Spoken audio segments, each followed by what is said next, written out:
এই দেশে কোরআনের আইন প্রতিষ্ঠা হয়ে গেলে নেতাদের মদের বোতল খাওয়া বন্ধ হয়ে যাবে। কথা বলেন না কেন? এই দেশে কোরআনের বিধান প্রতিষ্ঠা হয়ে গেলে দুর্নীতি বন্ধ হবে, টেন্ডারবাজি বন্ধ হবে, ক্যাবিনেট তুলে দিয়ে ঘুষ খাওয়া বন্ধ হয়ে যাবে। ঠিক কিনা বলে? এই জন্য কিছু লোক বলতেছে, কিছু লোক চাচ্ছে এই দেশের পার্লামেন্টে কোরআন না যাক। কথা বলেন না কেন? কারণ কোরআন যদি পার্লামেন্টে চলে যায়, রাত 12টার পরে নাইট ক্লাবে মদের বোতল খাওয়া বন্ধ হয়ে যাবে। কথা বলেন না কেন? এই জন্য মুসলমান ভাইরা, এই দেশে আলেমরা সংগ্রাম করেছে, সেই ইতিহাস পড়ে দেখেন। এই দেশের আলেমরা সংগ্রাম করেছে, মুজাহাদা করেছে এই দেশে ইসলাম প্রতিষ্ঠা করার জন্য। কিন্তু এই জালিম সরকার আমার দেশের আলেমদেরকে মিথ্যা মামলা দিয়ে, ধর্ষণের মামলা দিয়ে, রাজাকারের তহমত দিয়ে, হাতের মধ্যে হাত করে লাগিয়ে, কবরের মধ্যে বেড়ে লাগিয়ে কোরআনের মুফাসসিরদেরকে জেলের মধ্যে বন্দী করেছে। কথা কোন ঠিক কিনা? আমি বলতে চাই, কি অপরাধ ছিল আমার বাংলাদেশের মতিউর রহমান নিজামীর? কথা বলছেন না কেন আপনারা? কি অপরাধ ছিল কাদের মোল্লার? কি অপরাধ ছিল কোরআনের পাখি আল্লামা দেলোয়ার হোসেন সাইদি, যে আল্লামা কোরআনের পাখি 50 বছর ধরে এই কোরআন নিয়ে সারা পৃথিবীতে কোরআনের তাফসীর করেছে। কথা বলেন না কেন? এই সাইদির আলোচনা শুনে অসংখ্য মুসলিমরা কালিমা পড়ে মুসলমান হয়েছে। যেই কোরআনের পাখি কোরআন থেকে তাফসীর করলে মনে হতো জীবন্ত কোরআনের তাফসীর করতে। আল্লাহু আকবার বলেন। সেই কোরআনের পাখিকে 13 বছর জেলের মধ্যে বন্দি করে ইনজেকশন পুশ করে আল্লামা সাইদিকে যারা হত্যা করেছো, টুডে অ্যান্ড টুমরো তোমাদের বিচার এই বাংলার জমিনেই হবে। কথা বলেন ঠিক কিনা? তোমরা কোথায় পালাবা? পালিয়ে তোমরা টের পাবা না, পালিয়ে তোমরা বাঁচতে পারবা না। আবার আমরা মাঝে মাঝে শুনতেছি ওই দেশ থেকে নাকি বলতেছে আমি কাছে আছি। কথা বল না কে? এরকম ফোন আলাপ ফাঁস হচ্ছে না? বলতেছে কাছে আসি, চট করে ঢুকে যাব। আমরা বলি কোনো সমস্যা নাই, আপনি আসেন। কথা কন না কেন? আপনি আসেন, কোনো সমস্যা নাই, আপনি চট করে ঢুকে যাবেন, আর আমরা চট করে ধরে আয়না করে ঢুকাবো। কথা বলেন না কেন? আবার মাঝে মাঝেই বলতো আমার দেশের কাউয়া কাকা আছে না নাই, বলতো খেলা হবে। আজকে আছে? জোরে কোন আছে? আবার ফাজলামো করতো, ইয়ার কি করতো যে আমরা পালাবো না, আমরা পালাবো না, প্রয়োজনে ফখরুল সাহেবের বাসায় গিয়ে উঠবো। কি ফখরুল সাহেব জায়গা দেবেন? কথা কন না কেন? আজকে সেই কাউয়া কাদের আছে? চলে বলেন আছে। আমার ভাইয়ের আল্লাহ বলে ওয়ামাকারু ওয়ামাকারাল্লাহ ওয়াল্লাহু খায়রুল মাকিরিন। আল্লাহ বলে তোমরা ষড়যন্ত্র করো, আমি আল্লাহ কৌশল করি, আমার কৌশলের কাছে তোমাদের ষড়যন্ত্র টিকে থাকতে পারে না। সকলে জবান খুলে পড়ুন আউযু বিল্লাহি মিনাশ শাইতানির রাজিম। বিসমিল্লাহির রাহমানির রাহিম। ইয়াসআলুনাকা আনিল আনফাল কুলিল আনফালু লিল্লাহি ওয়ার রাসূল ফাত্তাকুল্লাহা ওয়া আসলিহু যাতা বাইনিকুম وأطيعوا الله ورسوله إن كنتم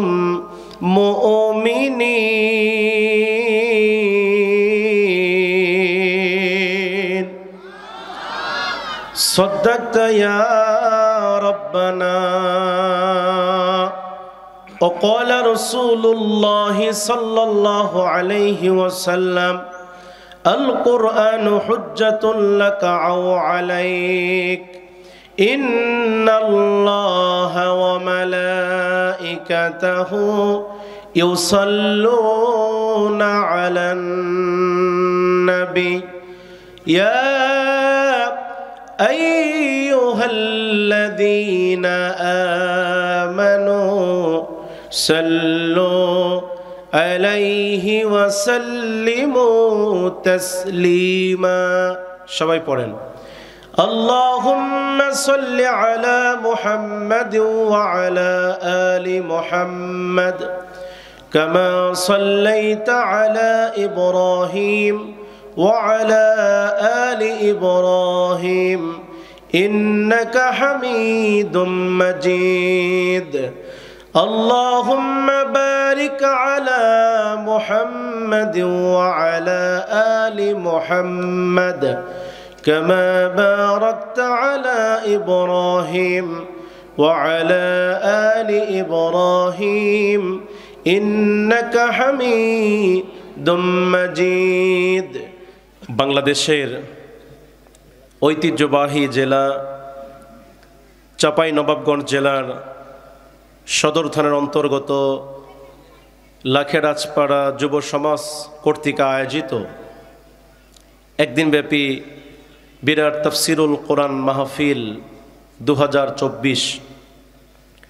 আজকের এই মাহফিলে আল্লাহ সুবহানাহু ওয়া তাআলা যাকে সভাপতির আসনে কবুল করেছেন, আপনাদের এলাকার কৃতি সন্তান জনাব আলহাজ মাওলানা মুহাম্মদ দুরুল হুদা খতিব লাখেরাজপাড়া জামে মসজিদ ও সহকারী অধ্যাপক শঙ্করবাটি হেফজুল উলুম FK কামিল মাদ্রাসা, আমরা সভাপতির জন্য কলিজা থেকে দোয়া করি আল্লাহ পাক যেন তাকে ইসলামের জন্য, দ্বীনের জন্য, কোরআনের জন্য কবুল করে নেয়।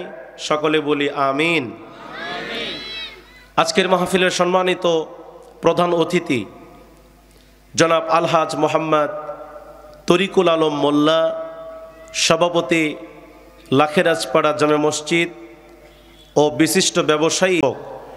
আমরা প্রধান অতিথির জন্য প্রাণ খুলে, দিল খুলে দোয়া করি আল্লাহ পাক যেন তাকেও ইসলামের জন্য, দ্বীনের জন্য, কোরআনের জন্য কবুল করে নেয়। সকলে বলি আমিন। আজকের এই মাহফিলের সম্মানিত বিশেষ অতিথিবৃন্দ এবং আজকের এই মাহফিলে উপস্থিত আছেন আমন্ত্রিত ওলামায়ে কেরাম, বিশেষ করে আমার পূর্বে কথা বলে ধন্য করেছেন আপনাদের এলাকার কৃতি সন্তান বিশিষ্ট আলেমে দ্বীন, প্রখ্যাত মুফাসসির হযরতুল আল্লাম মাওলানা মুহাম্মদ আব্দুল মাতিন, মুফাসসির কামিল মাদ্রাসা চাঁপাইনবাবগঞ্জ। আমরা প্রিয় মুহতারামের জন্য দোয়া করছি আল্লাহ পাক যেন তার কণ্ঠকে সারা পৃথিবীবাসীর জন্য কবুল করে নেয়। সকলে বলি আল্লাহুম্মা আমিন। আজকের এই মাহফিল উপস্থিত হয়েছেন বিভিন্ন এলাকা থেকে, বিভিন্ন জায়গা থেকে ছুটে আসা ইসলাম প্রিয়, দ্বীন প্রিয় তৌহিদি জনতা। পর্দার আড়ালে অবস্থানরতা অবলা সরলা সতী সাধবী আমার মা এবং বোনেরা, সকলের প্রতি আমার আন্তরিক মোবারকবাদ এবং ভক্তিপূর্ণ সালাম। আসসালামু আলাইকুম ওয়া রাহমাতুল্লাহ। আলোচনার সূচনাতেই জানতে চাচ্ছি চাঁপাইগঞ্জবাসী কেমন আছেন আপনারা? আওয়াজ দিয়ে বলেন কেমন আছেন আপনারা? সবাই ভালো আছেন তো? আপনাদের কণ্ঠের আওয়াজে প্রমাণ করবে আগামীর বাংলাদেশ কোরআনের বাংলাদেশ। আপনাদের কণ্ঠের আওয়াজে প্রমাণ করবে আগামীর বাংলাদেশ ইসলামের বাংলাদেশ। আপনাদের কণ্ঠের আওয়াজে প্রমাণ করবে আগামীর বাংলাদেশ টুপিওয়ালাদের বাংলাদেশ। আপনাদের কণ্ঠের আওয়াজে প্রমাণ করবে আগামীর বাংলাদেশ আলিমদের বাংলাদেশ। কোন নাস্তিকদেরকে আমরা ক্ষমতার চেয়ারে দেখতে চাই না, এই দেশে ইসলাম প্রতিষ্ঠা করতে চাই। রাজি আছেন আপনারা? আল্লাহকে দেখায় দেন।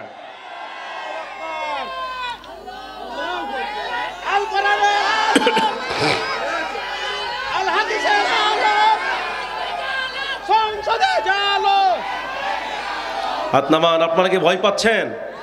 কথা বলেন, আপনারা কি ভয় পাচ্ছেন? আমরা মুসলমান ভয় পাওয়ার জাতি নয়। এই মুসলমান 16 বছর ধরে নির্যাতিত ছিল, এই মুসলমান 16 বছর ধরে মাজলুম ছিল, এই মুসলমান 16 বছর ধরে মুসলমানদের উপর নির্যাতন স্টিম রোলার চালিয়ে দেওয়া হয়েছিল, আলিমদের কণ্ঠ রোধ করে দেওয়ার জন্য ষড়যন্ত্র করেছিল। সেই ফ্যাসিবাদী সরকার কি আজকে বাংলাতে আছে? চলে বলেন আছে? আমরা হুঁশিয়ার সাবধান করে দিতে চাই, যারা এই দেশে ইসলাম বিদ্বেষী ষড়যন্ত্রে মত্ত হয়ে থাকে, যারা এই দেশে ইসলাম নিয়ে ছিনিমিনি খেলে, যারা এই দেশে কোরআন বিরোধী আইন পাশ করে, তাদেরকে আমরা হুঁশিয়ার করে দিতে চাই। এই দেশের যুবকরাজকে জাগ্রত হয়েছে, এই দেশের যুবকরাজকে রক্ত দিতে শিখেছে, এই দেশের যুবকরাজকে জীবন দিতে শিখেছে। সুতরাং এই দেশের যুবকরা ইসলাম প্রতিষ্ঠা করবে, কোরআন বিজয়ী করবে, বাতিলের কাছে মাথা নত করবে না। ঠিক কিনা ধরে বলেন? রাজি আছেন তো আপনারা? রাজি আছেন তো ইনশাল্লাহ? মুসলমানেরা আজকে জীবন দিতে শিখেছে, এই মুসলমান আজকে রক্ত দিতে শিখেছে, এই মুসলমানরা আজকে শাহাদাতের তামান্না নিয়ে রাজপথে মিছিল করতে নেমেছে। কথা বলেন ঠিক কিনা? আমার মুসলমান ভাইয়েরা, এই জন্য আমরা বলতে চাই, এই 16 বছর ধরে আমরা আলেমরা হক কথা বললে আমাদের সামনে থেকে মাইক কেড়ে নেওয়া হতো। কথা বলেন না কেন? আমরা আলিমরা কোরআনের মঞ্চে হক কথা বললে একদল বাতিল নেতা এসে আলিমদের গায়ে হাত তুলতো, আলিমদেরকে মঞ্চ থেকে নামিয়ে পর্যন্ত দিত।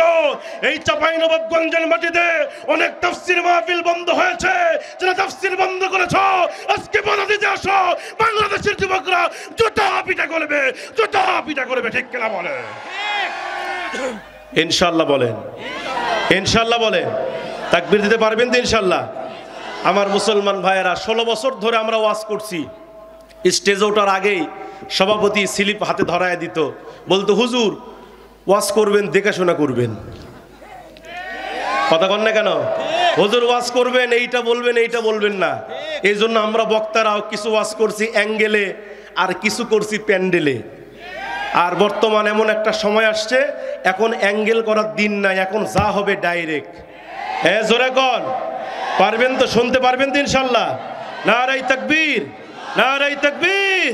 আমি শুনেছি এই লাখেরাজপাড়া নাকি দীর্ঘদিন ধরে তাফসীর মাহফিল হয় নাই, তাই না? কিন্তু আমার এই যুব সমাজ, এই যে যুবক ভাইয়েরা, আজকে তারা অক্লান্ত পরিশ্রম করে মুরব্বীদের সহযোগিতায় আজকে তারা তাফসীর মাহফিল দিয়েছে। কোন আল্লাহু আকবার। এই তাফসীর মাহফিল এই যে আজকে শুরু হলো, এই তাফসীর মাহফিল প্রত্যেক বছরই হোক। আপনারা কি এইটা চান? আপনারা চান? কারা কারা চান? তো হাত তুলে আল্লাহকে দেখায় দেন। নারায়ে তাকবীর, নারায়ে তাকবীর। আল্লাহ কবুল করুক, আমিন বলেন। আমার মুসলমান ভাইয়েরা আসেন, আমি আর ভূমিকা লম্বা করব না, যেহেতু 12টা বাজতে গেলে আমার হাতে সময় আছে আর মাত্র 1 ঘন্টা 26 মিনিট। তো আমি মোটামুটি 1.5 ঘন্টা টাইম আছে। এই 1.5 ঘন্টা টাইম আমরা আল্লাহর জন্য দিতে চাই। রাজি আছেন তো ইনশাল্লাহ? 1.5 ঘন্টা টাইম আল্লাহকে দিলে কি আমাদের লস হবে? আমাদের ক্ষতি হবে? ও ভাই, আমরা কত রাত জেগে জেগে আমরা ফুটবল খেলা দেখেছি। কথা বলেন না কেন? কত রাত জেগে জেগে আমরা ক্রিকেট খেলা দেখেছি। কত রাত জেগে জেগে প্রেমিকার সঙ্গে যুবকরা চ্যাটিং করেছে। হ্যাঁ, কথা বলেন না কেন? এজন্য আমি 12টা পর্যন্ত আপনাদের কাছে অনুরোধ করব, আপনারা থাকবেন 12টা পর্যন্ত। আপনারা থাকবেন, 12টার পরে উঠে গেলে কোনো সমস্যা নাই। কারণ আমি আপনাদের মাঝে এসেছি, আমি আপনাদের মেহমান। যেটা বলেন কি? আমি আপনাদের কি মেহমান, আর আপনারা কি মেজবান।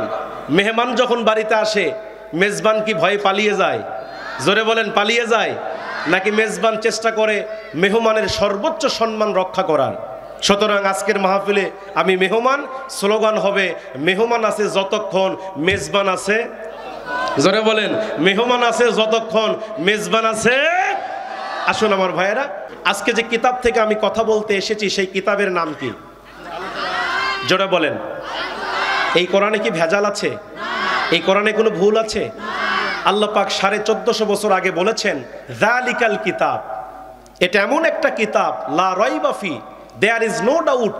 এই কোরআনে ভুল তো দূরের কথা, বিন্দু পরিমাণ সন্দেহের অবকাশ নাই। সুবহানাল্লাহ বলবেন না?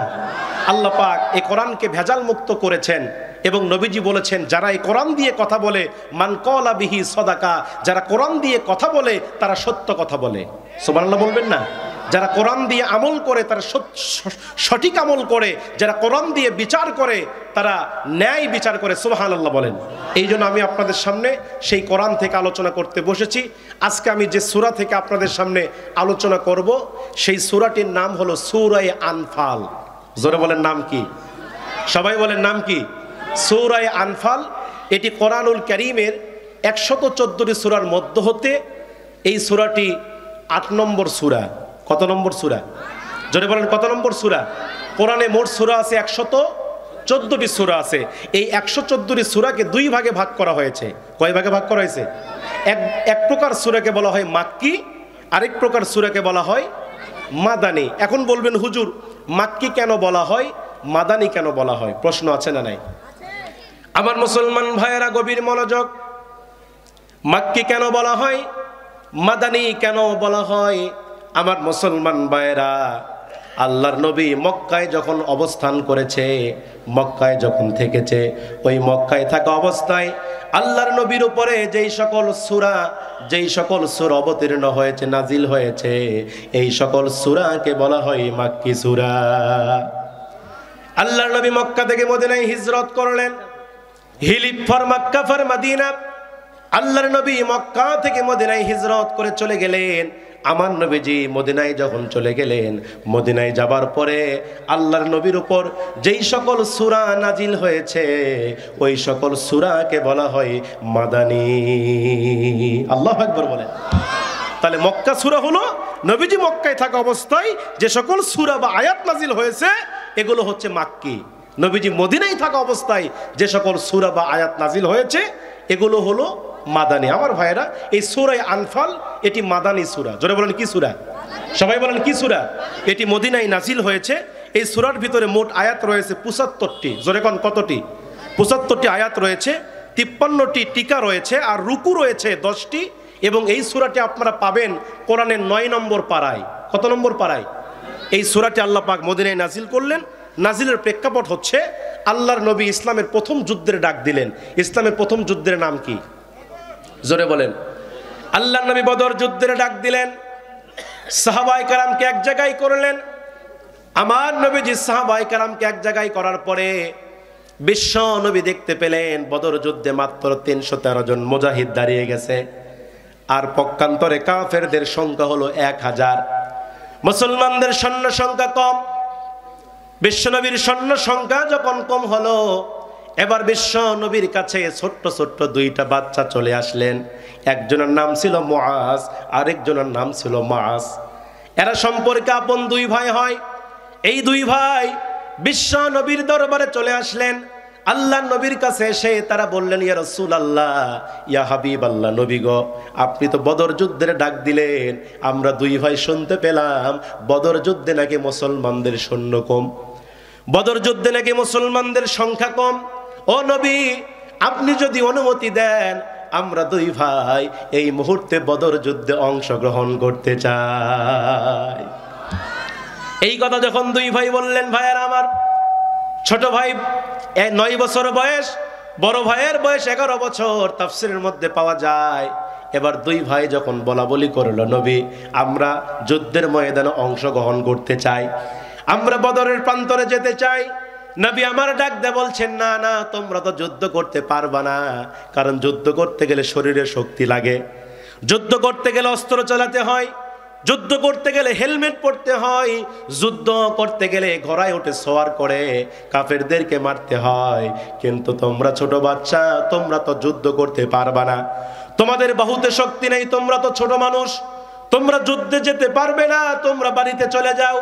এই কথা যখন বিশ্ব নবী তাদেরকে বললেন, বড় ভাই তখন ডাক দিয়ে বললেন, ইয়া রাসূলুল্লাহ, ইয়া হাবিবাল্লাহ, নবী গো, আমি বয়সে বড়, আমার শক্তিও বেশি, আমার ছোট ভাইয়ের চাইতে আমার শক্তি বেশি, আমি বয়সে তার চাইতে বড়, আপনি আমার এই যুদ্ধের জন্য অনুমতি দিয়ে দেন, আমার এই যুদ্ধের জন্য পারমিশন দিয়ে দেন। বড় ভাই যখন এই কথা বললেন, ছোট ভাই তখন ডাক দিয়ে বলছেন, ইয়া রাসূলুল্লাহ, ইয়া হাবিবাল্লাহ, নবী গো, ও বয়সে বড় হলে কি হবে, ওর চাইতে আমার শক্তি কোনো অংশে কম না। আল্লাহু আকবার বলেন। ও নবী, ও বয়সে বড় হলে কি হবে, ওর চাইতে আমার শক্তি কোনো অংশে কম নাই, আপনি আমার যুদ্ধের অনুমতি দেন। সুবহানাল্লাহ বলবেন না? 2 ভাই যখন এরকম বলা বলি শুরু করে দিল, 2 ভাই যখন বদর যুদ্ধের ময়দানে যেতে চায়, বড় ভাই বলে আমারে অনুমতি দেন, ছোট ভাই বলে আমারে অনুমতি দেন। 2 ভাই যখন এই কথা যখন বলতেছিল, আল্লাহর নবী তাদের ঈমান দেখে খুশি হয়ে গেল। আল্লাহু আকবার। আল্লাহর নবী তাদের ঈমানের তামান্না দেখে, তাদের কলিজার ভিতরে জিহাদের তামান্না দেখে আল্লাহর নবী তাদের উপর খুশি হয়ে গেল। নবীজি মনে মনে চিন্তা করলেন, তাহলে এই 2 ভাইরে এবার আমি একটু পরীক্ষা করব, তাদের ঈমানটা আরো কত তীব্র, আমি একটু যাচাই করে তাদের ঈমানটা দেখব। নবী এবার মুহূর্তের মধ্যে বললেন, 2 ভাই তোমরা মুআজ আর মাআস, তোমরা তো 2 ভাই যুদ্ধের ময়দানে যেতে চাও, কিন্তু আমি রাসূল একজনকে যুদ্ধের অনুমতি দেব, যেই ভাই তোমরা দুই ভাই এই মুহূর্তে মারামারি লাগো, দুই ভাই আমার সামনে কুস্তি লাগো, দুই ভাই আমার সঙ্গে লড়াই করো, যেই ভাই কুস্তিতে জিতে যাবে, যেই ভাই মারামারিতে জিতে যাবে, আমি রাসূল তারে যুদ্ধের জন্য অনুমতি দিয়ে দিব। আল্লাহু আকবার বলে নবী আমার এই কথা বলে দিলেন। এই কথা বলার সঙ্গে সঙ্গে তাফসীরের মধ্যে এসেছে দুই ভাই এই কথা শোনার সঙ্গে সঙ্গে এবার দুই ভাইরে ঝাপটে ধরলেন, দুই ভাইরে কামড়ে ধরলেন, লড়াই করা শুরু করলেন, কুস্তি লাগা শুরু করলেন। ছোট ভাই বড় ভাইরে মারলেন, বড় ভাই ছোট ভাইরে মারা শুরু করলেন, কিন্তু বড় ভাইয়ের গায়ে শক্তি একটু বেশি। বড় ভাই ছোট ভাইরে মারা শুরু করলেন, মারতে মারতে ছোট ভাইরে তলে ফেলায়া বড় ভাই ছোট ভাইয়ের বুকের উপর বসে গেছে। বড় ভাই যখন বুকের উপর বসে গেছে, এবার ছোট ভাই তলে পড়ে তিনি নিচে পড়ে বড় ভাইয়ের কাল্লাটা টেনে আনলেন। আল্লাহু আকবার। ছোট ভাই বড় ভাইয়ের কাল্লাটা টেনে আনলেন, বড় ভাইয়ের কাল্লাটা টেনে এনে এবার ছোট ভাই বড় ভাইয়ের কানের সামনে তার মুখটা লাগায়া ফিস ফিস করে ডাকদা বলছেন, বড় ভাই রে, আমরা তো একসঙ্গে খাবার খেয়েছি, বড় ভাইরা আমরা তো একসঙ্গে নামাজ আদায় করেছি, বড় ভাই আমরা একসঙ্গে তো বিশ্বনবীর দরবারে এসেছি, আমরা একসঙ্গে তো গোসল করেছি, বড় ভাই আমরা দুনিয়াতে যা করি দুই ভাই একসঙ্গে করি, কিন্তু তুমি আমারে তলে ফালায়া তুমি কি একাই যুদ্ধের ময়দানে গিয়া শাহাদাত বরণ করে আল্লাহর জান্নাতে আগে যাবা নাকি? ও বড় ভাই, তুমি তোমার শক্তিটাকে হালকা করে দাও, তুমি তোমার শক্তিটাকে দুর্বল করে দাও। আমি তোমার বুকের উপরে উঠে এই মুহূর্তে বিশ্বনবীকে প্রমাণ করে দিতে চাই আমিও তোমার চাইতে শক্তিতে কম নয়। আল্লাহু আকবার বলেন। দেখেন, ছোট্ট দুইটা বাচ্চা বদর যুদ্ধের ময়দানে যাবে, সেই বদর যুদ্ধের কথায় আল্লাহ পাক বলছেন। বদর যুদ্ধে বিশ্বনবীর 313 জন সাহাবী প্রস্তুতি গ্রহণ করলেন। 313 জন সাহাবী যুদ্ধের ময়দানে এক জায়গায় হয়ে গেল, যুদ্ধ শুরু হয়ে গেল। এবার বিশ্বনবীর সাহাবীরা তিনটা দলে বিভক্ত হয়ে গেল। বিশ্বনবীর সাহাবীরা তিনটা দলে বিভক্ত হয়ে গেলেন। একদল সৈনিকেরা বদর যুদ্ধের ময়দানে কাফেরদেরকে মারতে মারতে হটিয়ে ফেললেন, আরেক দলের সৈনিকেরা সেই সুযোগে গনিমতের মাল সংগ্রহ করতে লাগলো, গনিমতের মাল ব্যাগে ভরাতে লাগলো। তৃতীয় নম্বর যেই সৈনিকেরা ছিল তারা সেই সময়ে বিশ্বনবীর চতুর্পার্শ্বে দাঁড়িয়ে কাফেরদের হাত থেকে আল্লাহর নবীকে তারা রক্ষা করলো। সুবহানাল্লাহ। যুদ্ধ শেষ হয়ে গেল। আল্লাহ পাক এই বদর যুদ্ধে মুসলমানদেরকে বিজয় দিলেন। আল্লাহ পাক সেই কথাটিও বলছেন কোরআনে, ওয়ালাকাদ নাসারাকুমুল্লাহু বিবাদরিন ওয়া আনতুম আযিল্লা। আল্লাহু আকবার বলেন। আল্লাহ বলছেন, আমি বদর যুদ্ধের ময়দানে মুসলমানদেরকে ফেরেশতার মাধ্যমে আমি আল্লাহ পাক সাহায্য করেছি, আর আমি আল্লাহ সাহায্য করার কারণে আমি আল্লাহ পাক মুসলমানদেরকে বদর যুদ্ধে বিজয় অর্জন করে দিয়েছি। মুসলমান ভাইরা আমার, গভীর মনোযোগ দিয়ে শুনবেন, আলোচনা বোঝার চেষ্টা করবেন। যুদ্ধ সমাপ্ত হয়ে গেল, আল্লাহ পাক মুসলমানদেরকে বিজয় দিলেন। যুদ্ধ শেষ হবার পরে যেই সকল সাহাবীরা গনিমতের মাল সংগ্রহ করেছিল, যেই সকল সাহাবীরা গনিমতের মাল ব্যাগে ভরিয়েছিল, এই সকল সৈনিকেরা বলল, এই গনিমতের মাল আমাদের, কারণ এই গনিমতের মাল আমরাই সংগ্রহ করেছি, সুতরাং এই গনিমতের মাল আমাদের। এই কথা যখন তারা বলল, এবার যে সকল সৈনিকেরা, যেই সকল সাহাবীরা কাফেরদেরকে মেরেছি, কাফেরদেরকে মারতে মারতে হটিয়ে ফেলেছি, আর আমরা যদি কাফেরদেরকে না মারতাম তোমরা এই গনিমতের মাল সংগ্রহ করতে পারতে না, সুতরাং আমরা তোমাদের সুযোগ করে দিয়েছি, এই গনিমতের মাল সংগ্রহ করার সুযোগ তোমাদেরকে করে দিয়েছি, সুতরাং এই গনিমতের মালে আমাদেরও একটা ভাগ আছে।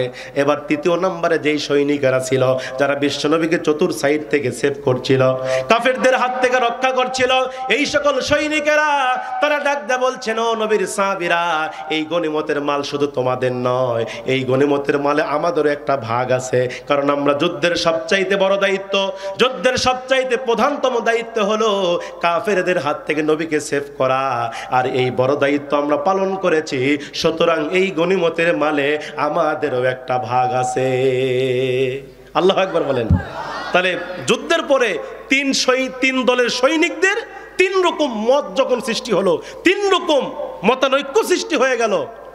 এবার তারা এক পর্যায়ে এরকম বলতে বলতে তারা একটু বিশৃঙ্খলার পর্যায়ে চলে গেল। সর্বশেষ সাহাবীরা বললেন, না, আমাদের মাঝে এই গনিমতের মাল নিয়ে বিশৃঙ্খলা করা যাবে না, চলো আমরা নবীজির কাছে যাই। আল্লাহু আকবার বলেন। চলো আমরা নবীজির কাছে যাই, নবীজিকে গিয়ে প্রশ্ন করি এই গনিমতের মাল আসলে কাদের। আল্লাহু আকবার বলেন। এবার 3 দলের সৈনিকেরা তারা চলে গেল বিশ্বনবীর কাছে, আল্লাহ নবীর কাছে গেলেন, গিয়ে রসুলকে প্রশ্ন করলেন। সেই কথাটি আল্লাহ পাক সূরা আনফালের 1 নম্বর আয়াতে বলছেন। আল্লাহু আকবার বলেন। আল্লাহ পাক আয়াত নাজিল করে নবীকে জানিয়ে দিলেন, ইয়াসআলুনাকা আনিল আনফাল, ইয়াসআলুনাকা, হে নবী, আপনাকে তারা জিজ্ঞাসা করবে, ওই সাহাবীরা আপনাকে যে প্রশ্ন করবে, জিজ্ঞাসা করবে, কি জিজ্ঞাসা করবে? আনিল আনফাল, এই গনিমতের মাল সম্পর্কে। সুবহানাল্লাহ। এখন বলবেন, হুজুর গনিমতের মাল আবার কাকে বলে? গনিমতটা আসলে কি? গনিমতটা হচ্ছে, আরবিতে বলে আনফাল, বাংলাতে গনিমত। গনিমত হচ্ছে যুদ্ধলব্ধ ধন। আল্লাহু আকবার বলেন। যুদ্ধলব্ধ ধন হলো মুসলমান কাফেরদের সঙ্গে লড়াই করার পরে, কাফেরদের সঙ্গে লড়াই করে বিজয় অর্জন করার পরে কাফেরদের যে অস্ত্র শস্ত্র, যে মালামালগুলো, এগুলো যে মুসলমানরা অর্জন করে, এগুলাকে বলা হয় গনিমত। আল্লাহু আকবার বলেন। এবার সাহাবীরা রসুলকে গিয়ে প্রশ্ন করছে, রাসূলুল্লাহ, এই যে গনিমতের মাল আমরা সংগ্রহ করছি, একদল সৈনিকেরা আমরা কাফেরদেরকে মারতে মারতে হটিয়ে ফেলেছি, আরেক দল সৈনিকেরা গনিমতের মাল সংগ্রহ করেছে, আরেক দল সৈনিক আমরা আপনাকে সেভ করেছি, কাফেরদের হাত থেকে রক্ষা করেছি, এবার আপনি বলেন এই গনিমতের মাল কাদের? আল্লাহ পাক নবীকে শিখাইয়া দিচ্ছে, নবী আপনি বলে দেন তাদেরকে, কুল বুলিল আনফালু লিল্লাহি ওয়া রাসূল, নবী আপনি তাদেরকে বলে দেন এই গনিমতের মাল হলো আল্লাহ এবং তার রাসূলের জন্য।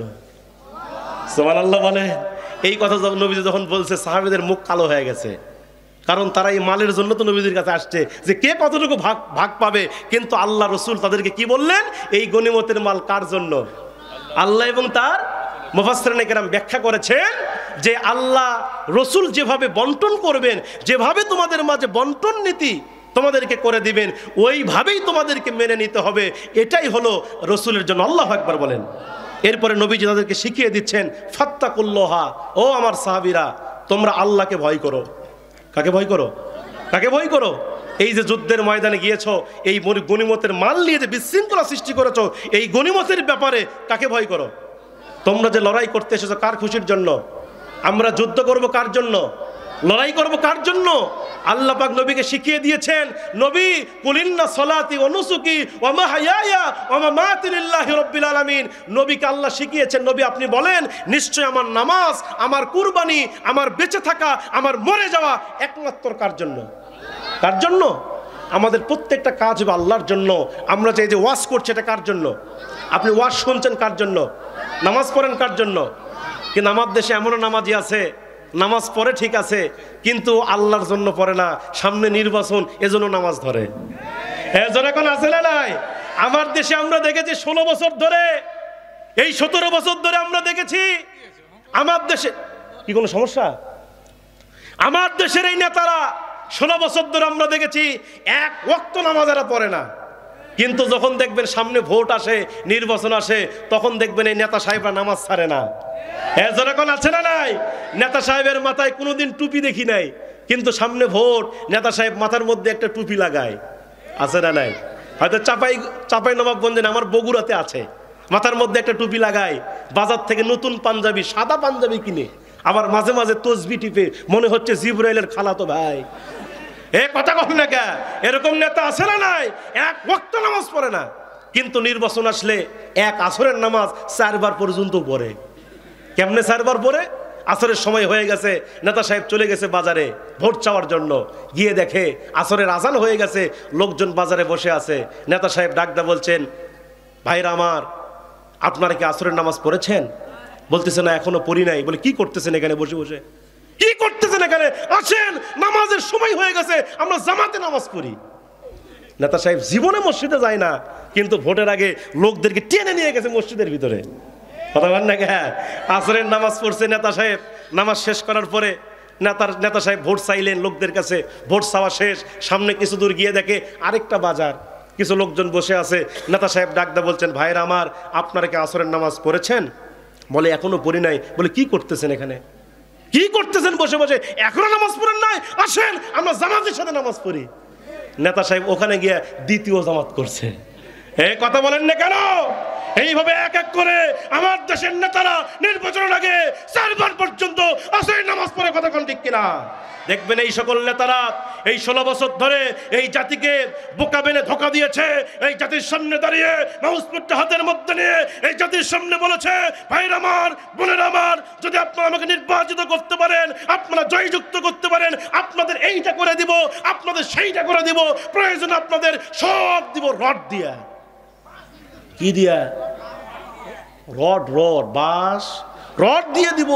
কিন্তু নেতা সাহেব ওই নির্বাচিত হবার পরে উনি আর জনগণকে রড দেয় না, ওই খালি আকালা বাস দেয়। এ কথা কোন আছে না? আপনারাও তো হুজুগা বাঙালি, এই পাতি নেতার পিছনে 1 কাপ চা খাওয়ার লোভে হাইরে স্লোগান। হয়তো চাপাই নবাব আমার বগুড়াতে দেখছি কি স্লোগান, 1 কাপ চা খাওয়ার লোভে।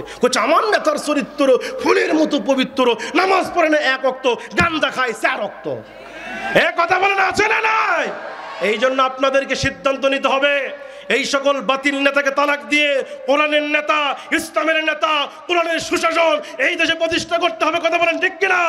আমরা এই দেশের ভিতরে বহু বছর ধরে বাবুর শাসন দেখেছি, ভাবির শাসন দেখেছি, দাদার আইন দেখেছি, বাবার আইন দেখেছি, স্বামীর আইন দেখেছি। একটা বারের জন্য আল্লাহর কোরআন দেখতে চাই। আপনারা কি চান? তো হাত তুলে আল্লাহকে দেখায় দেন।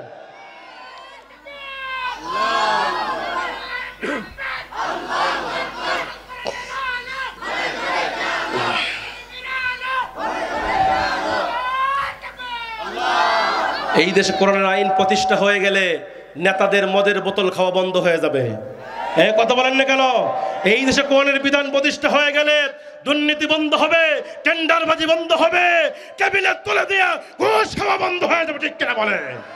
এই জন্য কিছু লোক বলতেছে, কিছু লোক চাচ্ছে এই দেশের পার্লামেন্টে কোরআন না যাক। কথা বলেন না কেন? কারণ কোরআন যদি পার্লামেন্টে চলে যায়, রাত 12টার পরে নাইট ক্লাবে মদের বোতল খাওয়া বন্ধ হয়ে যাবে। কথা বলেন না কেন? এই জন্য মুসলমান ভাইরা, এই দেশে আলেমরা সংগ্রাম করেছে, সেই ইতিহাস পড়ে দেখেন। এই দেশের আলেমরা সংগ্রাম করেছে, মুজাহাদা করেছে এই দেশে ইসলাম প্রতিষ্ঠা করার জন্য। কিন্তু এই জালিম সরকার আমার দেশের আলেমদেরকে মিথ্যা মামলা দিয়ে, ধর্ষণের মামলা দিয়ে, রাজাকারের তহমত দিয়ে, হাতের মধ্যে হাত করে লাগিয়ে, কবরের মধ্যে বেড়ে লাগিয়ে কোরআনের মুফাসসিরদেরকে জেলের মধ্যে বন্দী করেছে। কথা কোন ঠিক কিনা? আমি বলতে চাই, কি অপরাধ ছিল আমার বাংলাদেশের মতিউর রহমান নিজামীর?